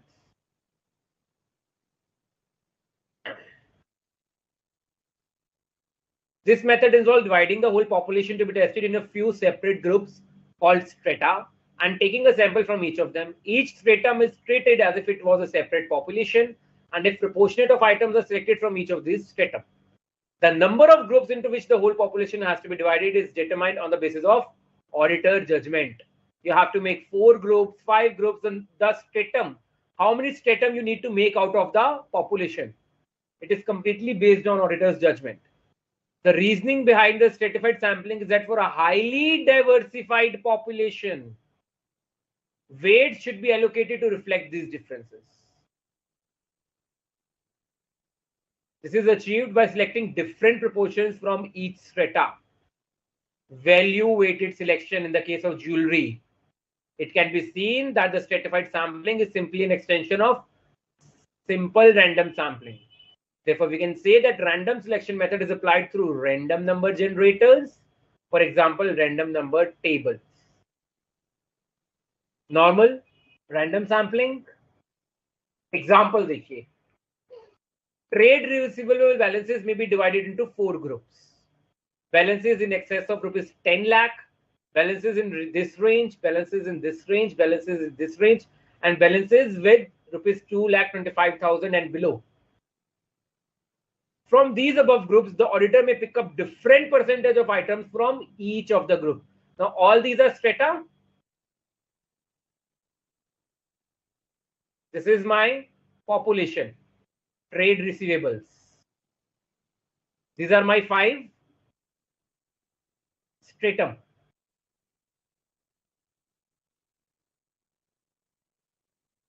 And from each, I have to pick a sample containing strata, sampling units. From the top group, that is balances in excess of 10 lakh, The auditor may examine all the items. The auditor says, I don't want to take risk. I don't want to sample them. I'll check each and every balance in excess of 10 lakhs. From the second group, he might choose 25% of the items in the sample. From the third, 10%. From the lowest group, 2% of the items will be selected. Random sample is chosen from each stratum using random number tables. Again, random number tables is a statistical technique. We don't need to go into the detail of that. How is it used?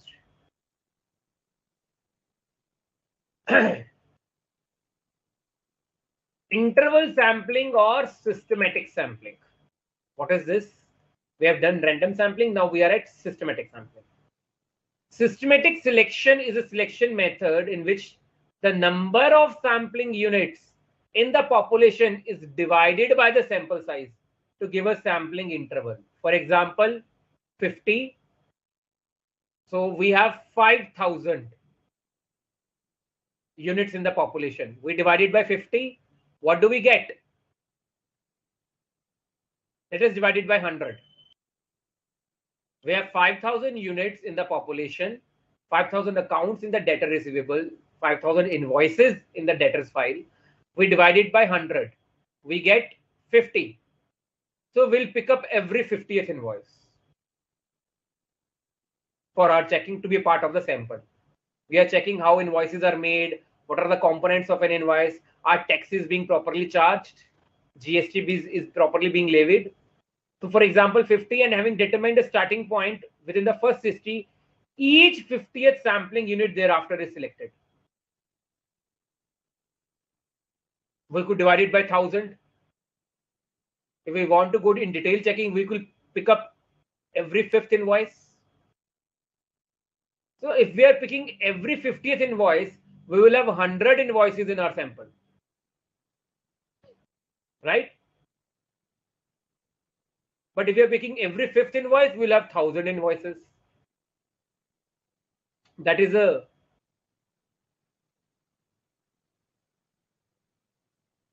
although the starting point may be determined haphazardly, the sample is more likely to be truly random if it is determined using a computerized random number generator.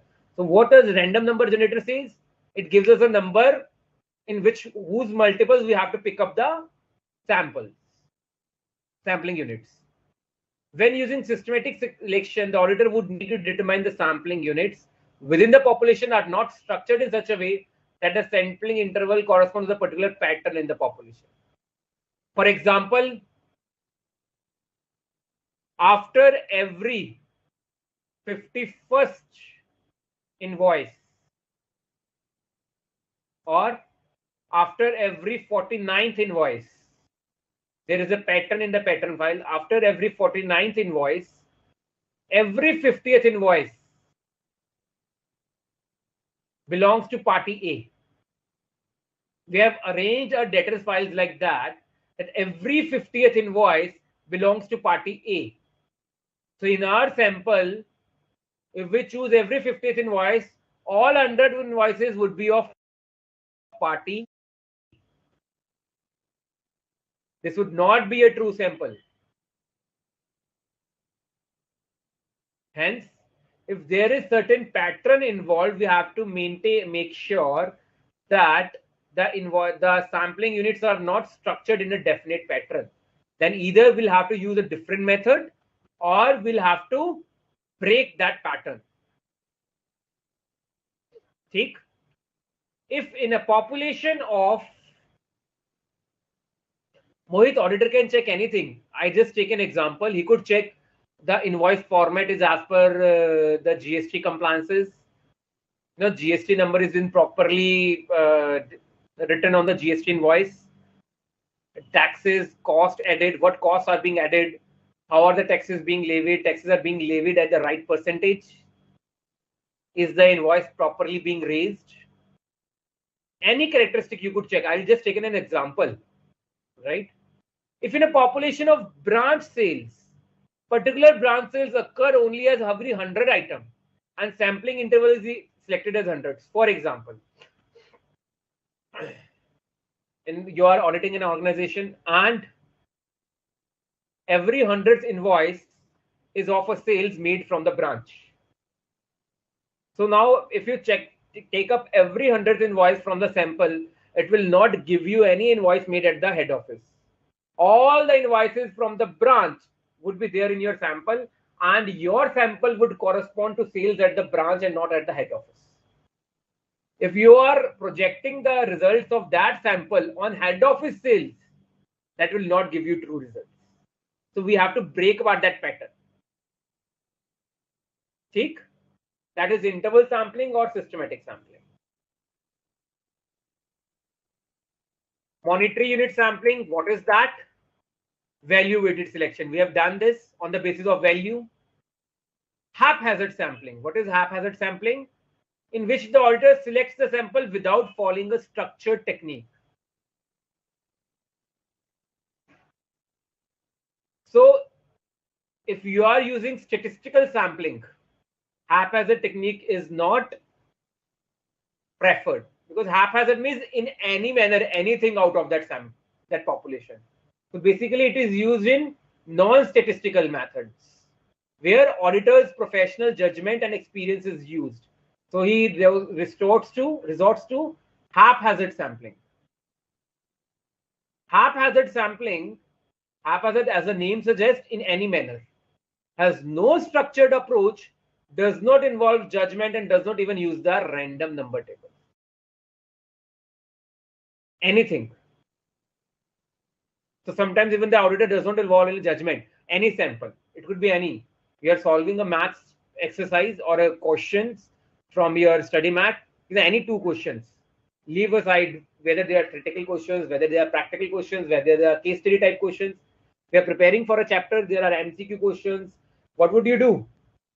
You would solve at least 10 MCQs, 10 correct, incorrect, 10 case study type, 10 descriptive questions. In haphazard, you'll say, I'll solve any 10 questions. Whether it be MCQ, whether it could be correct, incorrect, whether it's descriptive, whether case study. All 10 could be case study. How will you revise MCQ then if you have practiced only case study? All 10 could be descriptive, all 10 could be MCQ. You'll say, my chapter is done, I'll solve these questions. No. The chapter is done when you select an appropriate combination, appropriate sample consisting of all types of questions. Then you can say, yes, I've practiced this chapter really good. But if you pick up haphazardly any 10 questions, it doesn't mean that is not a statistical approach. Take block sampling. What is block sampling basically?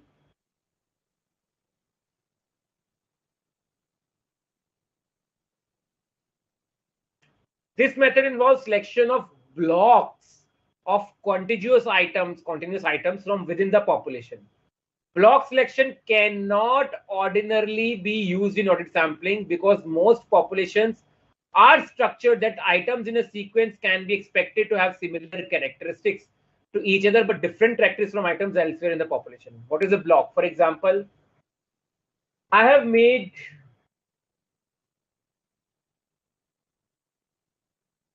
it is like non-statistical. Shubham, random selection, in random selection, you are using a statistical technique, a random number table. The random number table works on certain algorithm. It is not haphazard. Okay? It works on certain algorithm. Like when you are placing housey or tambola, somebody who is not getting their numbers, what would you say? Shake it. Shake the bowl. I'm not getting my numbers. In haphazard sampling, you refuse. If you think I can choose any, you'll refuse. I'll not shake the bowl. But if you're using random numbers, you'll say, yes, I'll shake it.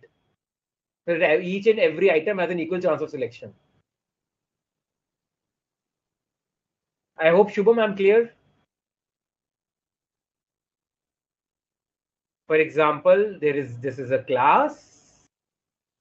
I have made an arrangement that first 10 students sitting would be boys. Next 10 would be girls. Again, boys, girls. This didn't continue. And in block sampling, what do? I pick up a block of 10 items at 10 interval of 10.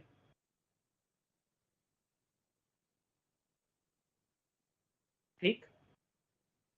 What do I do in block sampling? I'm using a block as a sample of 10 sampling units at an interval of 10. So when I'm using this 10 boys, 10 boys, 10 boys, 10 का gap डाल रहा हूं मैं बीच में और 10 का एक block उठा रहा हूं, तो मेरे सैंपल में only boys would be there, no girls. So block sampling में ऐसा नहीं होना चाहिए, आपको पैटर्न ब्रेक करना पड़ेगा. Block selection cannot ordinarily be used in audit sampling because most populations are structured in a sequence which have similar characteristics to each other, but different characteristics from elsewhere in the population items. So if you want to use block sampling, you have to break the pattern. Yes, Shubham, right. For example, take the first 200 sales invoices from the sales day book in the month of September. Alternatively, take any 4 blocks of 50 sales invoices. Therefore, once the first item in the block is selected, the rest of the block follows item to the completion. Darshan, it means continuous. There is a close similarity between this method and non-statistical sampling.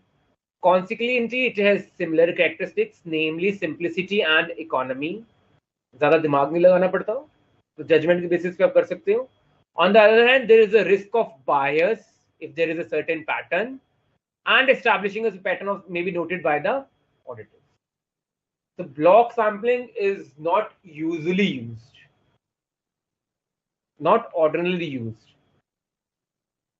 It needs proper circumstances to be used.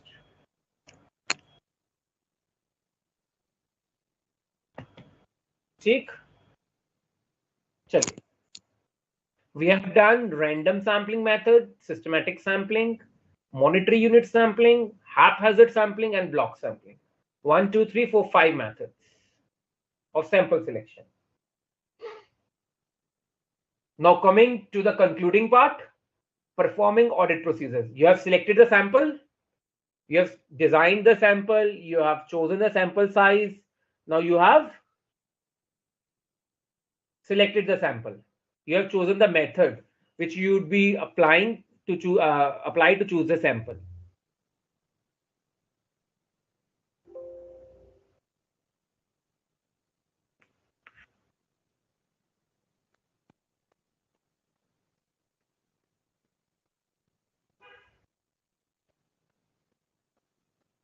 See, we have covered this sample design, sample size, factors with respect to them. इनके factors किए हैं हमने. Sample design करते हुए किन factors का ध्यान रखना है, सैंपल का साइज चूज करते हुए किन फैक्टर्स का ध्यान रखना है. सैंपल सिलेक्शन के हमने 5 मेथड्स कर लिए. सैंपल सिलेक्ट कैसे करें. अब हम ऑडिट प्रोसीजर्स पे आ रहे हैं. अब जो हमें सैंपल के ऊपर जो हमने सैंपल सिलेक्ट किया इन 3 स्टेप्स में, उसके ऊपर ऑडिट प्रोसीजर लगा रहे हैं. Okay,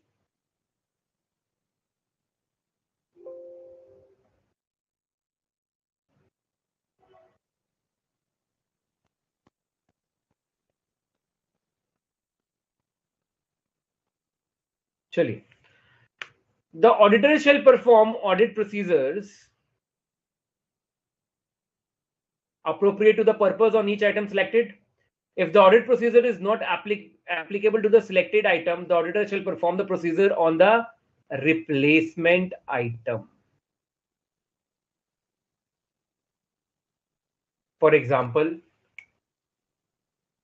you are told that, sir, invoices with respect to 2 of the debtors from city B are not available. What would you do? You are checking the invoices on the basis of city, geographical area. You'll see if what I have chosen as a sample from city B, these particular debtor invoices are not available, there would be other debtors as well from that particular city. I say yes. Let us replace them. I'll make those other debtors a part of my sample. If we are, I'm not able to apply my audit procedures data with respect to precious stones in the jeweler's showroom, not available, or the key where these are kept to the locker are not available, I'll say, okay, fine, just show me the semi-precious stones.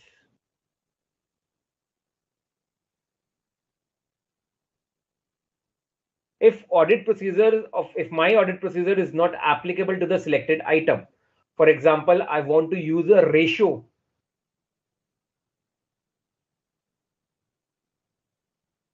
and that particular ratio is not applicable on my selected item, I'll apply that ratio on a replacement. Wherever I can use my audit procedure in that particular context on any other item from the population, I'll use replacement item. If the auditor is unable to apply the designated audit procedure or suitable alternative procedures, so defined जो auditor ने design किए हैं, if not designed, other alternative procedures in place of designed procedures to a selected item, the auditor shall treat the item as a deviation from the prescribed control in the case of test of controls, or a misstatement in the case of test of details. If auditor is not unable to apply his audit procedure on a particular item of control, deviation from controls. In case of test of details, it is a misstatement. For example, देखिए, when it is necessary to perform the procedure on a replacement item is when a voided check, a cancelled check is selected while testing for evidence of payment authorization. If the auditor is satisfied that check, okay, it is check only, has been properly cancelled such that it does not constitute a deviation, and appropriately chosen replacement is examined. A replacement would then mean a proper and valid check through which payment has been made. Is checking a cancelled check. He needs to check that payments are being made from this account or being made to this account only. That cancelled check is not one check which was cancelled and put it in the file. And payments are being authorized or made through other accounts. So how would he apply his audit procedure? He cannot apply the designed audit procedure on cancelled check. He'll ask for a copy of another check from the same account, and he's apply his audit procedures on that particular check. Account pay, bearer, what limit is sanctioned by the signing to the signing authority, what limit can be check issued, or what limit. एक cancel cheque पे जो procedure वो नहीं लगा पा रहा, वो एक जो फाइनल चेक है जिसके थ्रू पेमेंट हो रही है या रिसीव हो रही है, उसके थ्रू वो अपने ऑडिट प्रोसीजर्स लगाएगा. रिप्लेसमेंट आइटम के एग्जांपल है. ठीक. An example of when the auditor is unable to apply the designed audit procedures to a selected item is when documentation relating to that item has been lost. I'm not able. This particular stock कितने का purchase किया था आपने? The precious stones I am auditing. At what value was it purchased? Sir, we don't have purchase invoices. We have lost them. I'm not able to apply my stock valuation procedures because I don't have the cost. I don't have documentary evidence to check whatever at what cost they have recorded it in their books.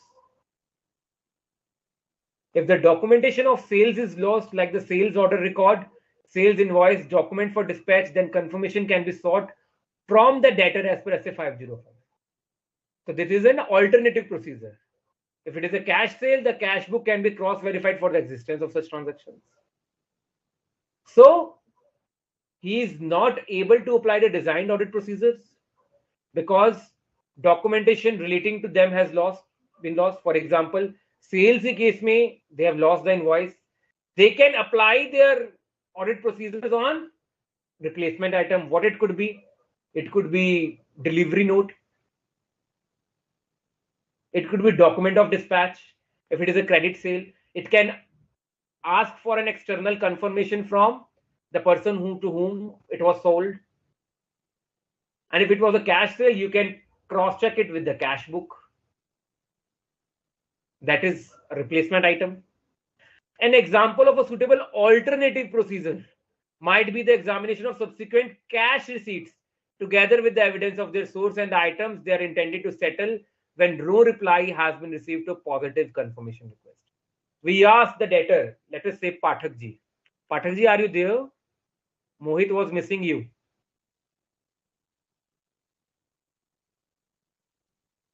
मैं पाठक जी बोल रहा हूँ. I suppose पहला नाम हिमांशु ही है, first name.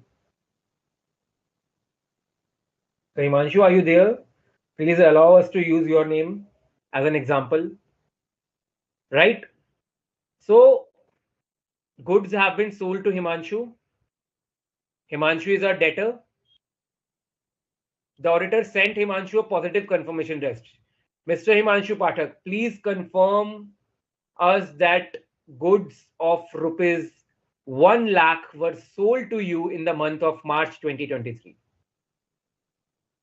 Himanshu is on a vacation out of the country. No reply is received from Himanshu. What would the auditor do? Shubham, what would Shubham do?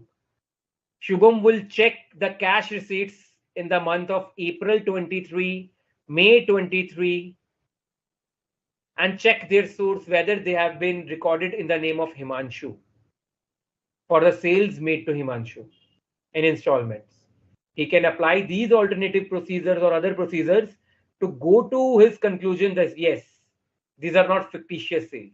Even if the invoices in the name of Himanshu are not there with the company, they have lost them, I have other procedures to check the authenticity of these sales made. Another example for replacement of a sample could be if all transactions of a computerized sales are being checked. For example, sales recorded through a barcode scanner, and incidentally a sample of manual billing gets selected, then such item can be replaced after adequately checking the correctness of the manual bill with the supporting documents available. आप computerise sales check कर रहे हैं तो कुछ manual bills भी check कर सकते हैं. Alternative item procedures replacement items पे.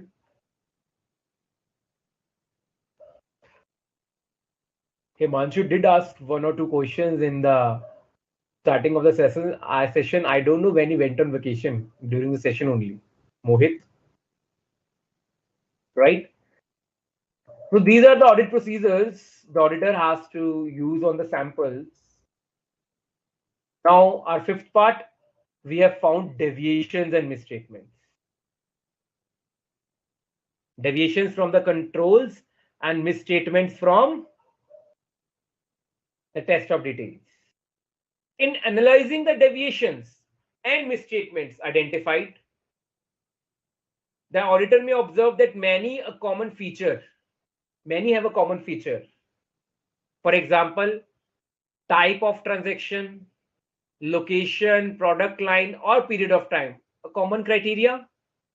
In such circumstances, the auditor may decide to identify all items in the population that possess the common feature and extend audit procedures on those items. In addition, such deviation and misstatement may be intentional and may indicate the possibility of fraud.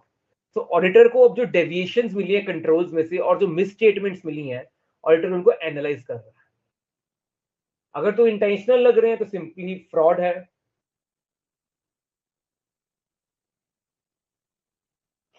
हाँ, हिमांशु का message आया. हिमांशु के message नहीं आ रहे थे.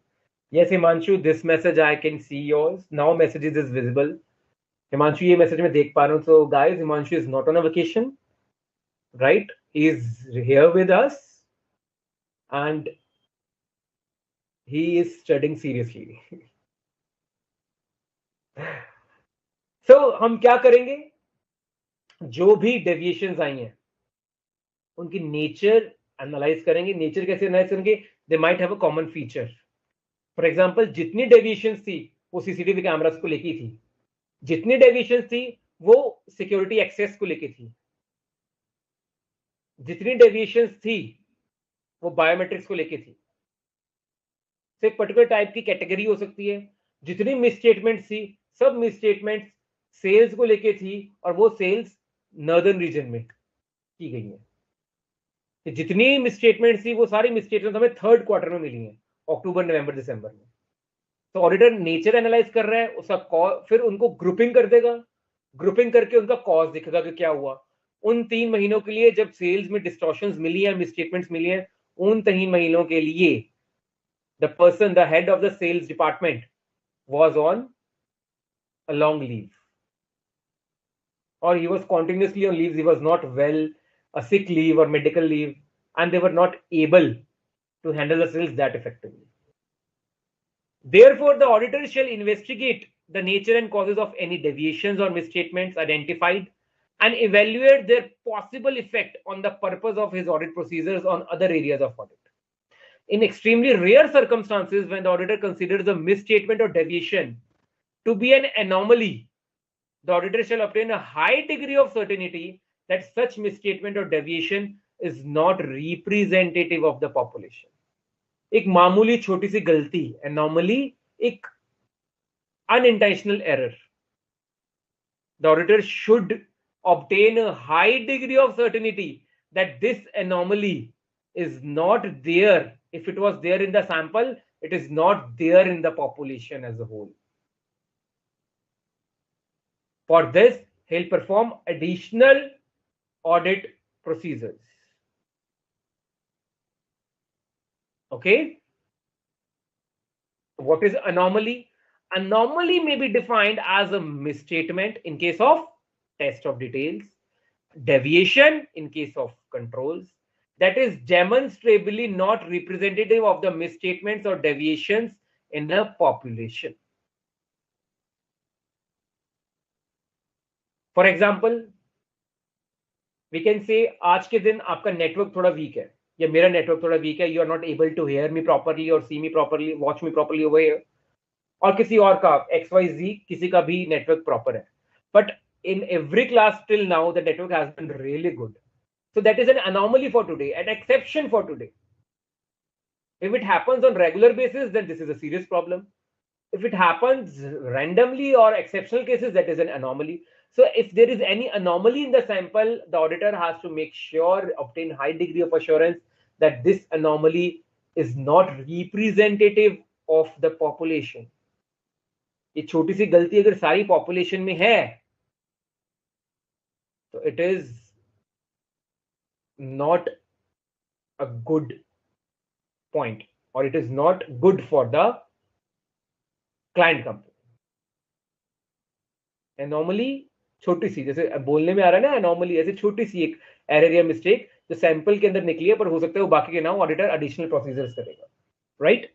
The auditor is required to project misstatements for the population. क्या बताया, sample के जो रिजल्ट्स आए हैं उसको पॉपुलेशन पे प्रोजेक्ट किया जाएगा, जो हमने किया था एक्सट्रापोलेशन, उनको प्रोजेक्ट किया जाएगा to obtain a broad view of the scale of misstatement, but this projection may not be sufficient to determine an amount to be recorded. When a misstatement has been established as an anomaly, it may be excluded when projected misstatements on the population. Obviously, we have categorized it as an anomaly, a small mistake or error. We will not use it as a projection on our population. However, the effect of any such misstatement which has been categorized as an anomaly, if uncorrected, भाई इसको correct तो करना है, चाहे गलती है उसको correct तो करें, छोड़ थोड़ा ना देंगे, still needs to be considered in addition to the projection of the non-anomalous mistake. तो हमने क्या किया, हमारे सैंपल के रिजल्ट्स आए,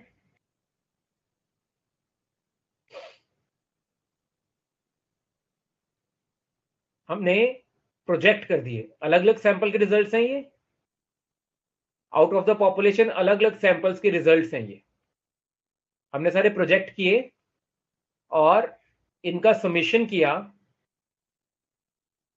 और पॉपुलेशन के ऊपर निकाला, इनका समेशन किया, वी सम्ड, एग्रीगेट किया, एग्रीगेटेड ऑल सैंपल रिजल्ट्स और पॉपुलेशन के लिए रिजल्ट निकाला. हमने प्रोजेक्शन में एनॉमली छोड़ दी, छोटा एरर था हमने वो छोड़ दिया, right. Now the effect of this anomaly which we excluded from our sample projection, we will take its effect into consideration separately.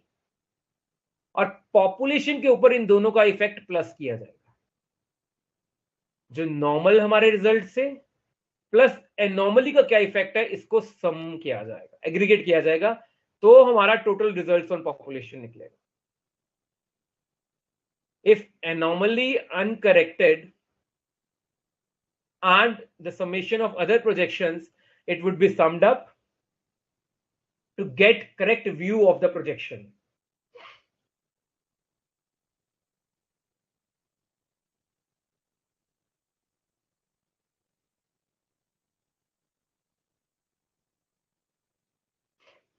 मोहित, डेमोन्स्ट्रेबली का मतलब है अगर हम इसको पूरी पॉपुलेशन के ऊपर करके देखें, we repeat the same steps as we have repeated on the sample, वो पूरी पॉपुलेशन पे करके देखें तो ये एनॉमली नहीं आएगी, वो सिर्फ उसी सैंपल में आ गई by chance.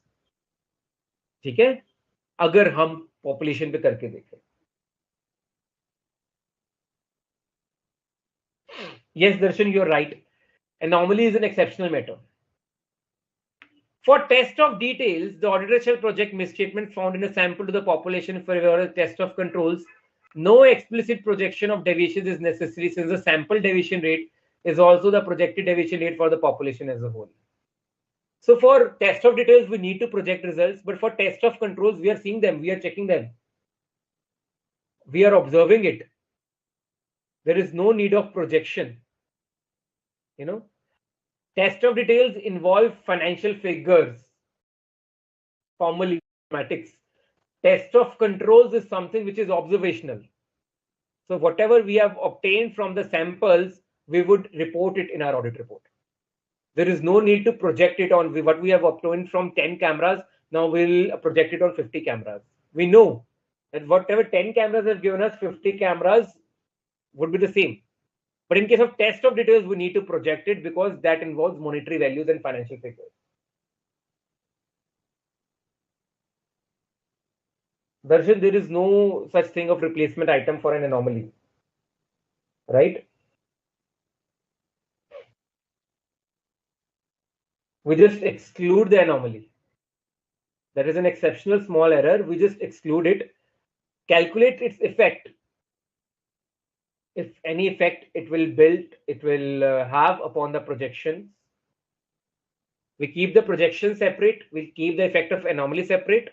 And we'll sum the effect and we just consider it as the result on the population.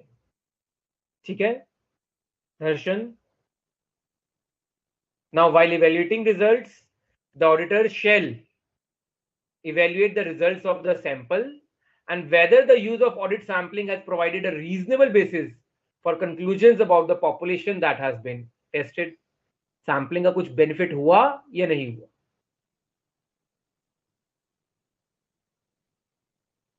For evaluating results, for test of controls, an unexpectedly high sample deviation rate may lead to an increase in the assessed risk of material misstatement unless further audit evidence substantiating the initial assessment is obtained. So, high sample deviation rate. What is sample deviation rate? Test of controls. That sample shows high deviations from the expected controls. This means risk is high. For test of details, an unexpectedly high misstatement amount in a sample may cause the auditor to believe that a class of transaction or account balance is materially misstated.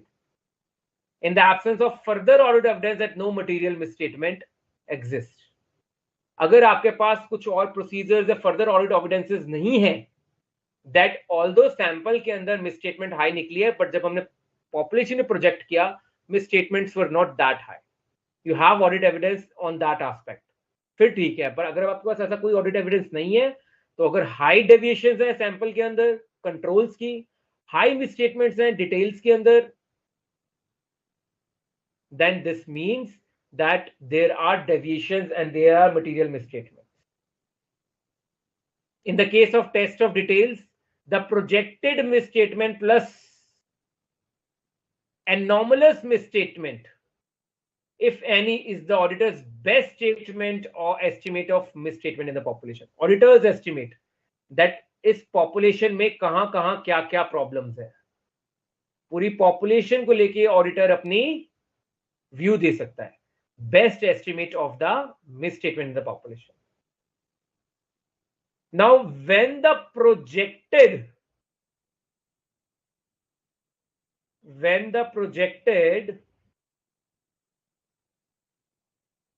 misstatement plus anomalous misstatement, that is the results of our sampling procedures, exceed tolerable misstatement, Shubham, again we need you. The sample does not provide a reasonable basis for conclusions about the population that has been tested. The closer the projected misstatement plus anomalous misstatement is to tolerable misstatement, the more likely that actual misstatement in the population may exceed tolerable misstatement. So this is the tolerable misstatement level.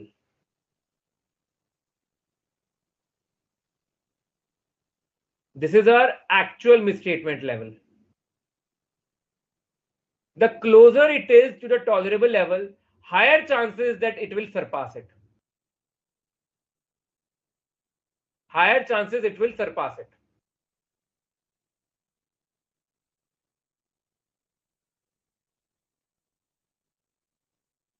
And when they exceed the tolerable misstatement level, that means our sampling was not proper, considering our tolerable level. When we had initially set our tolerable level and the results on the population are exceeding or very near to this tolerable misstatement level, that means there was some mistake in our procedures of choosing samples, because samples then don't provide a reasonable basis.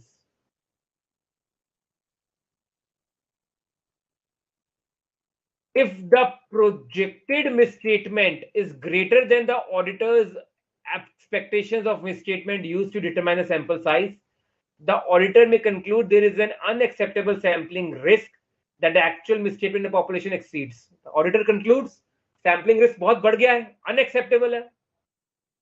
My samples were not that proper. I had to rework on it.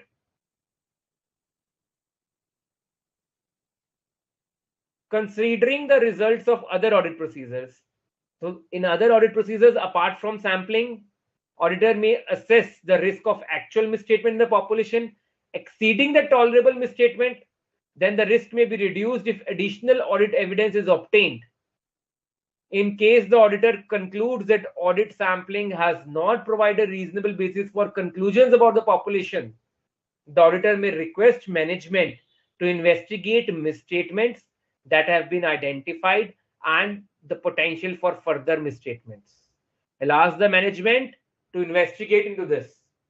Why has it happened that my sampling results are exceeding the tolerable misstatement level, and sampling has not provided me a reasonable basis to conclude about your population?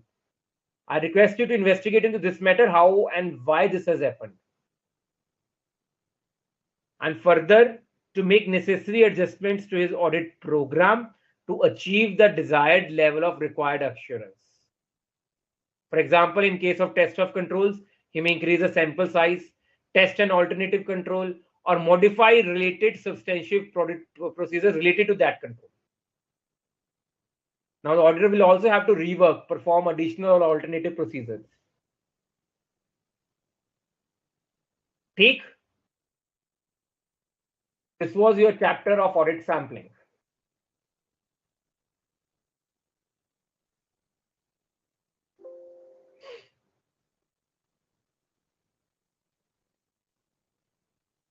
Any doubts, or should we do a case study? Do you want to do a case study, please?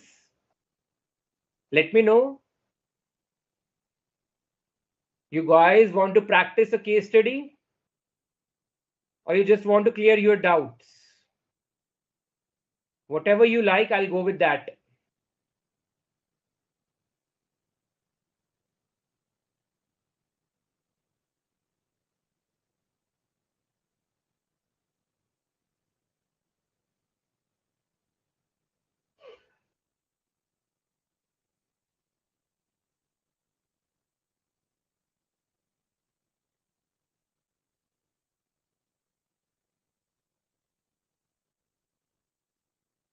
Himanshu, उनका मतलब था population के size से आप उतने number of samples draw कर लोगे। आप नंबर ऑफ सैंपल्स बढ़ा लोगे, सैंपल साइज पे कोई इफेक्ट नहीं आएगा। ज्यादा पॉपुलेशन, ज्यादा नंबर ऑफ सैंपल्स, आपकी वर्किंग बढ़ जाएगी, पर सैंपल साइज के ऊपर कोई इफेक्ट नहीं आएगा। और बहुत छोटी पॉपुलेशन है तो आप सैंपल्स बहुत कम बनाएंगे या बनाएंगे ही नहीं, आप सारा चेक कर लेंगे 100% examination. It was related to sample size and not number of samples. More the number of samples, more working is involved, more time is involved, but sample size is not going to get affected. Please tell me, Himanshu, if you are clear with your doubt.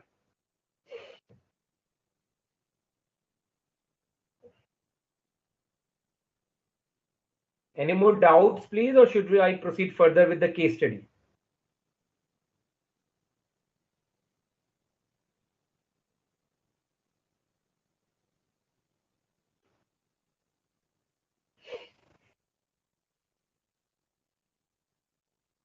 Chaliye. 5 to 10 minutes will solve this case study. So, CA Rashik Sharma is employed as an internal auditor with Fulchand Pharmaceuticals Limited and looks after day-to-day accounting queries and audit requirements of the company. With company having such a huge turnover, customer base, and network, Mr. Sharma finds it difficult to audit each and every transaction and aspect of accounting and controls. He understands that to ensure good and reasonable standard of work, he should adopt some standards and techniques that can lead him to an informed professional opinion. So he wants to resort to sampling techniques to solve this issue. He is aware that his methods and procedures will be governed by SA 530, whereby his objective would be to provide a reasonable basis to draw conclusions about the population from which the sample is selected. Appropriateness, completeness, and reliability of the population in question are some of the characteristics it needs to possess. Mr. Sharma is more inclined towards statistical sampling in his approach. However, where exact accuracy is required or in case of any legal environment, he switches to non-statistical approach in which his experience and judgment are the caretakers of the game. He makes it a point that in considering the characteristics of a population, for test of controls, he has to make an assessment of the expected rate of deviation based on his understanding of the relevant controls in order to design an audit sample and to determine sample size. He also considered SA 530, which provided him the guidance on the use of stratification and value-weighted sampling techniques based on a unique parameter. Thus, he found it comparatively easier to render professional services effectively using sampling techniques. ये रसिक शर्मा की कहानी मेरी जुबान में। चलिए, questions, and you have to give me answers quite promptly. Mr. Sharma wants to test for overstatement of accounts receivable. The population for this purpose could be defined as the accounts receivable listing. Which characteristic of population deems significance over here? Reliable, completeness, appropriateness, all of the above. Mr. Sharma overstatement of accounts receivable test करना चाह रहे हैं, that the debtors or the accounts receivable are not overstated more than their actual value. The population for this purpose could be defined as accounts receivables की listing. तो population का कौन सा characteristic है जो मिस्टर शर्मा यहाँ पे टारगेट कर रहे हैं, जो उनके लिए इंपॉर्टेंट है? Reliability, completeness या appropriateness? This was an example which I had taken up while discussing the characteristics of population.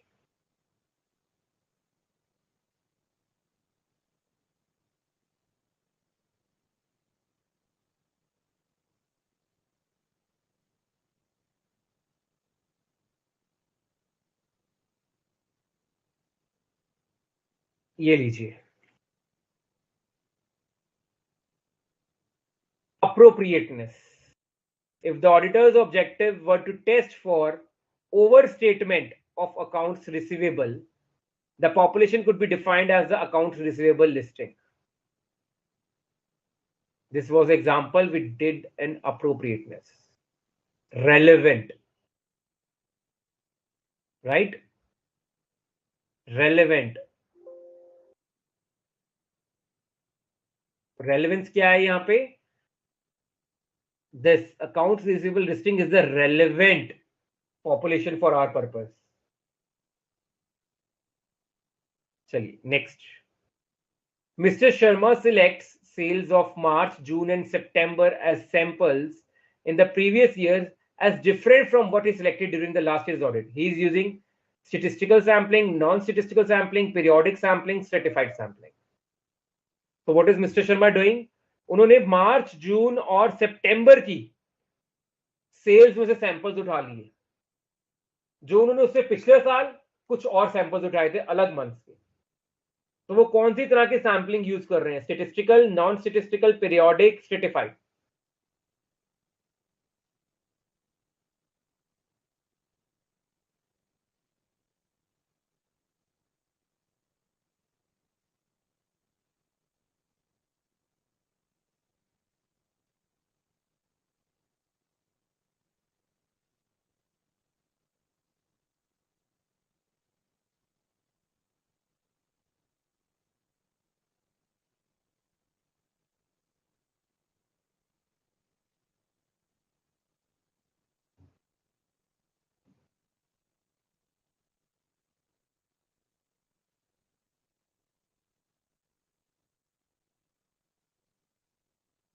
देखिए ये रहा यहां पे आंसर.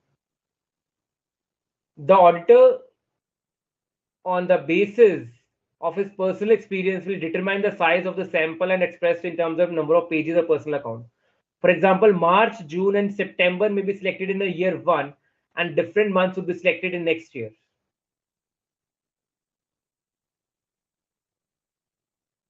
तो कौन सी सैम्पलिंग में हमने डिस्कस किया था ये?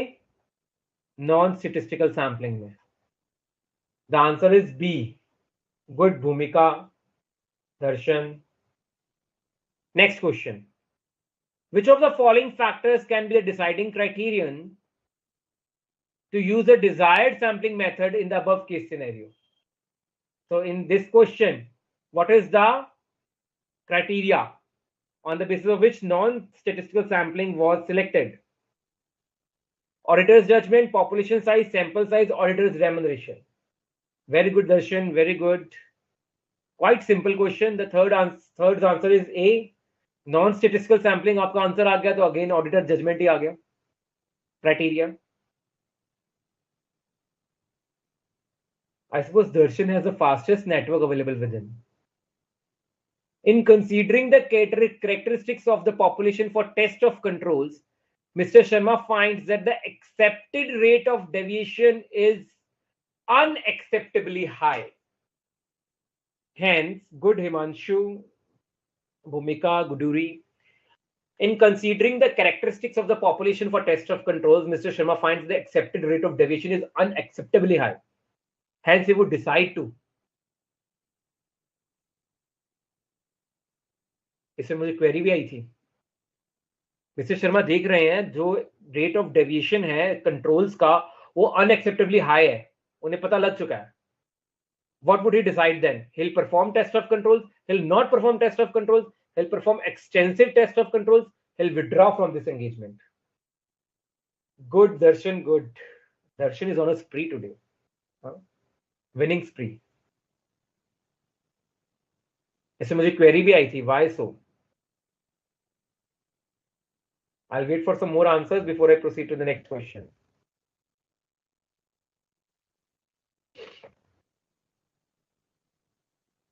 अरे बाकी सब भी जवाब दो, तुम्हारा साबुन स्लो है, नेटवर्क स्लो है.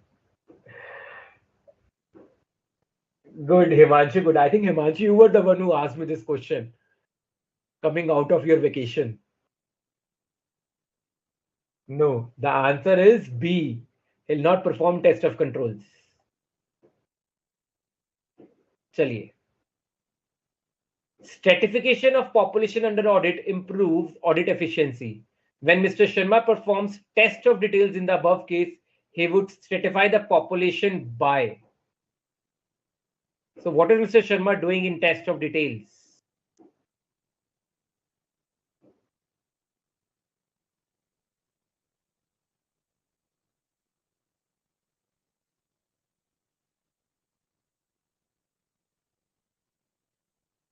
Turnover. Transactions related to turnover. तो stratification of population under audit improves audit efficiency. Test of details में पॉपुलेशन को कैसे स्ट्रेटिफाई करेगा? डेटर्स किया था ना हमने सबसे पहले. यस. Accounts receivable. तो डेटर्स को किन बेसिस पे स्ट्रेटिफाई कर सकते हैं? Size, monetary value, random basis, age of accounts in question. Fifth का answer.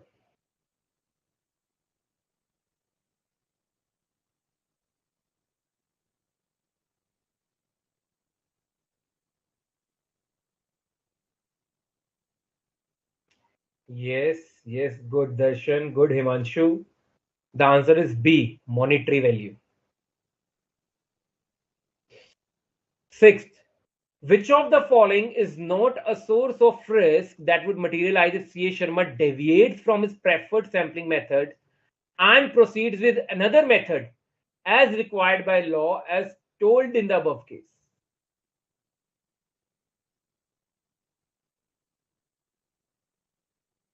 Which of the following is not a source of risk that would materialize if CA Sharma deviates from his preferred sampling method and proceeds with another method? Basically वो statistical से non statistical में जा रहा है जब law की requirement है. तो कौन सा सोर्स ऑफ रिस्क नहीं आएगा? Human mistakes.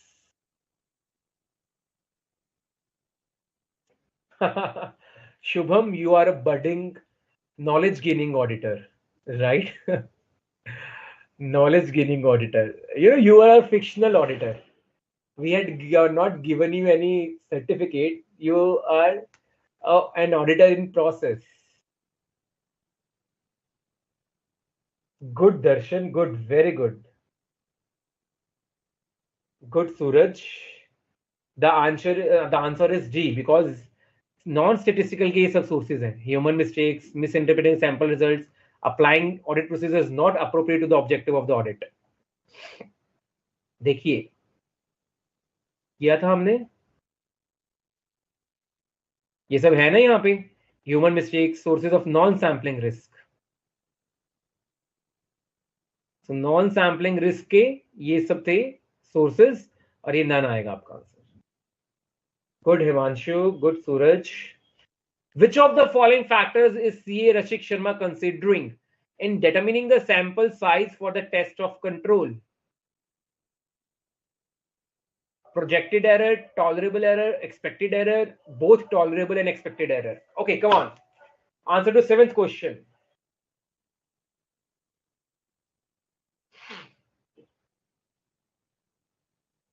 क्या बात है पाठक साहब, आप तो वेकेशन पे भी बहुत अच्छा पढ़ रहे हैं. Really good. सेवंथ आंसर का हिमांशु ने आंसर दिया. It's good. Himanshu has given the right answer.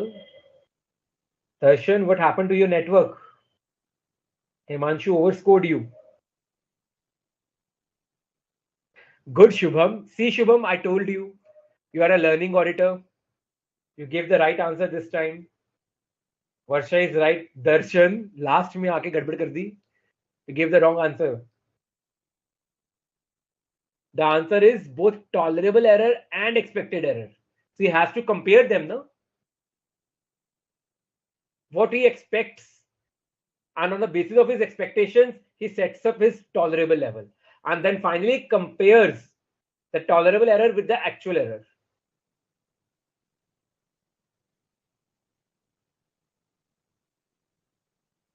Chaliye. So you have all the answers to these questions with reasonings.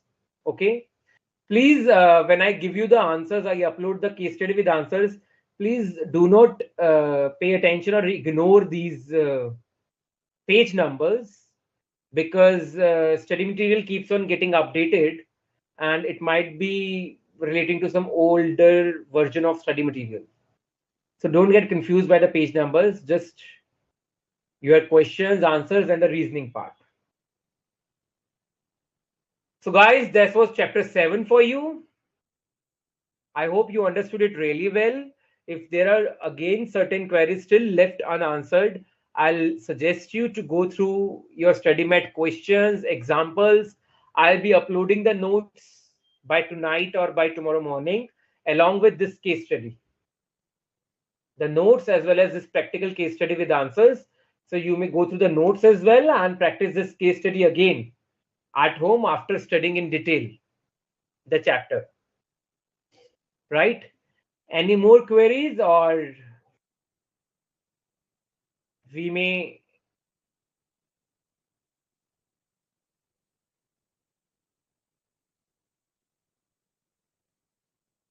any more queries?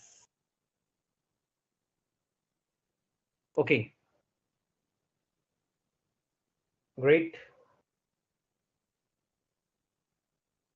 Chaliye. Thank you so much for such an interactive student base for today's session.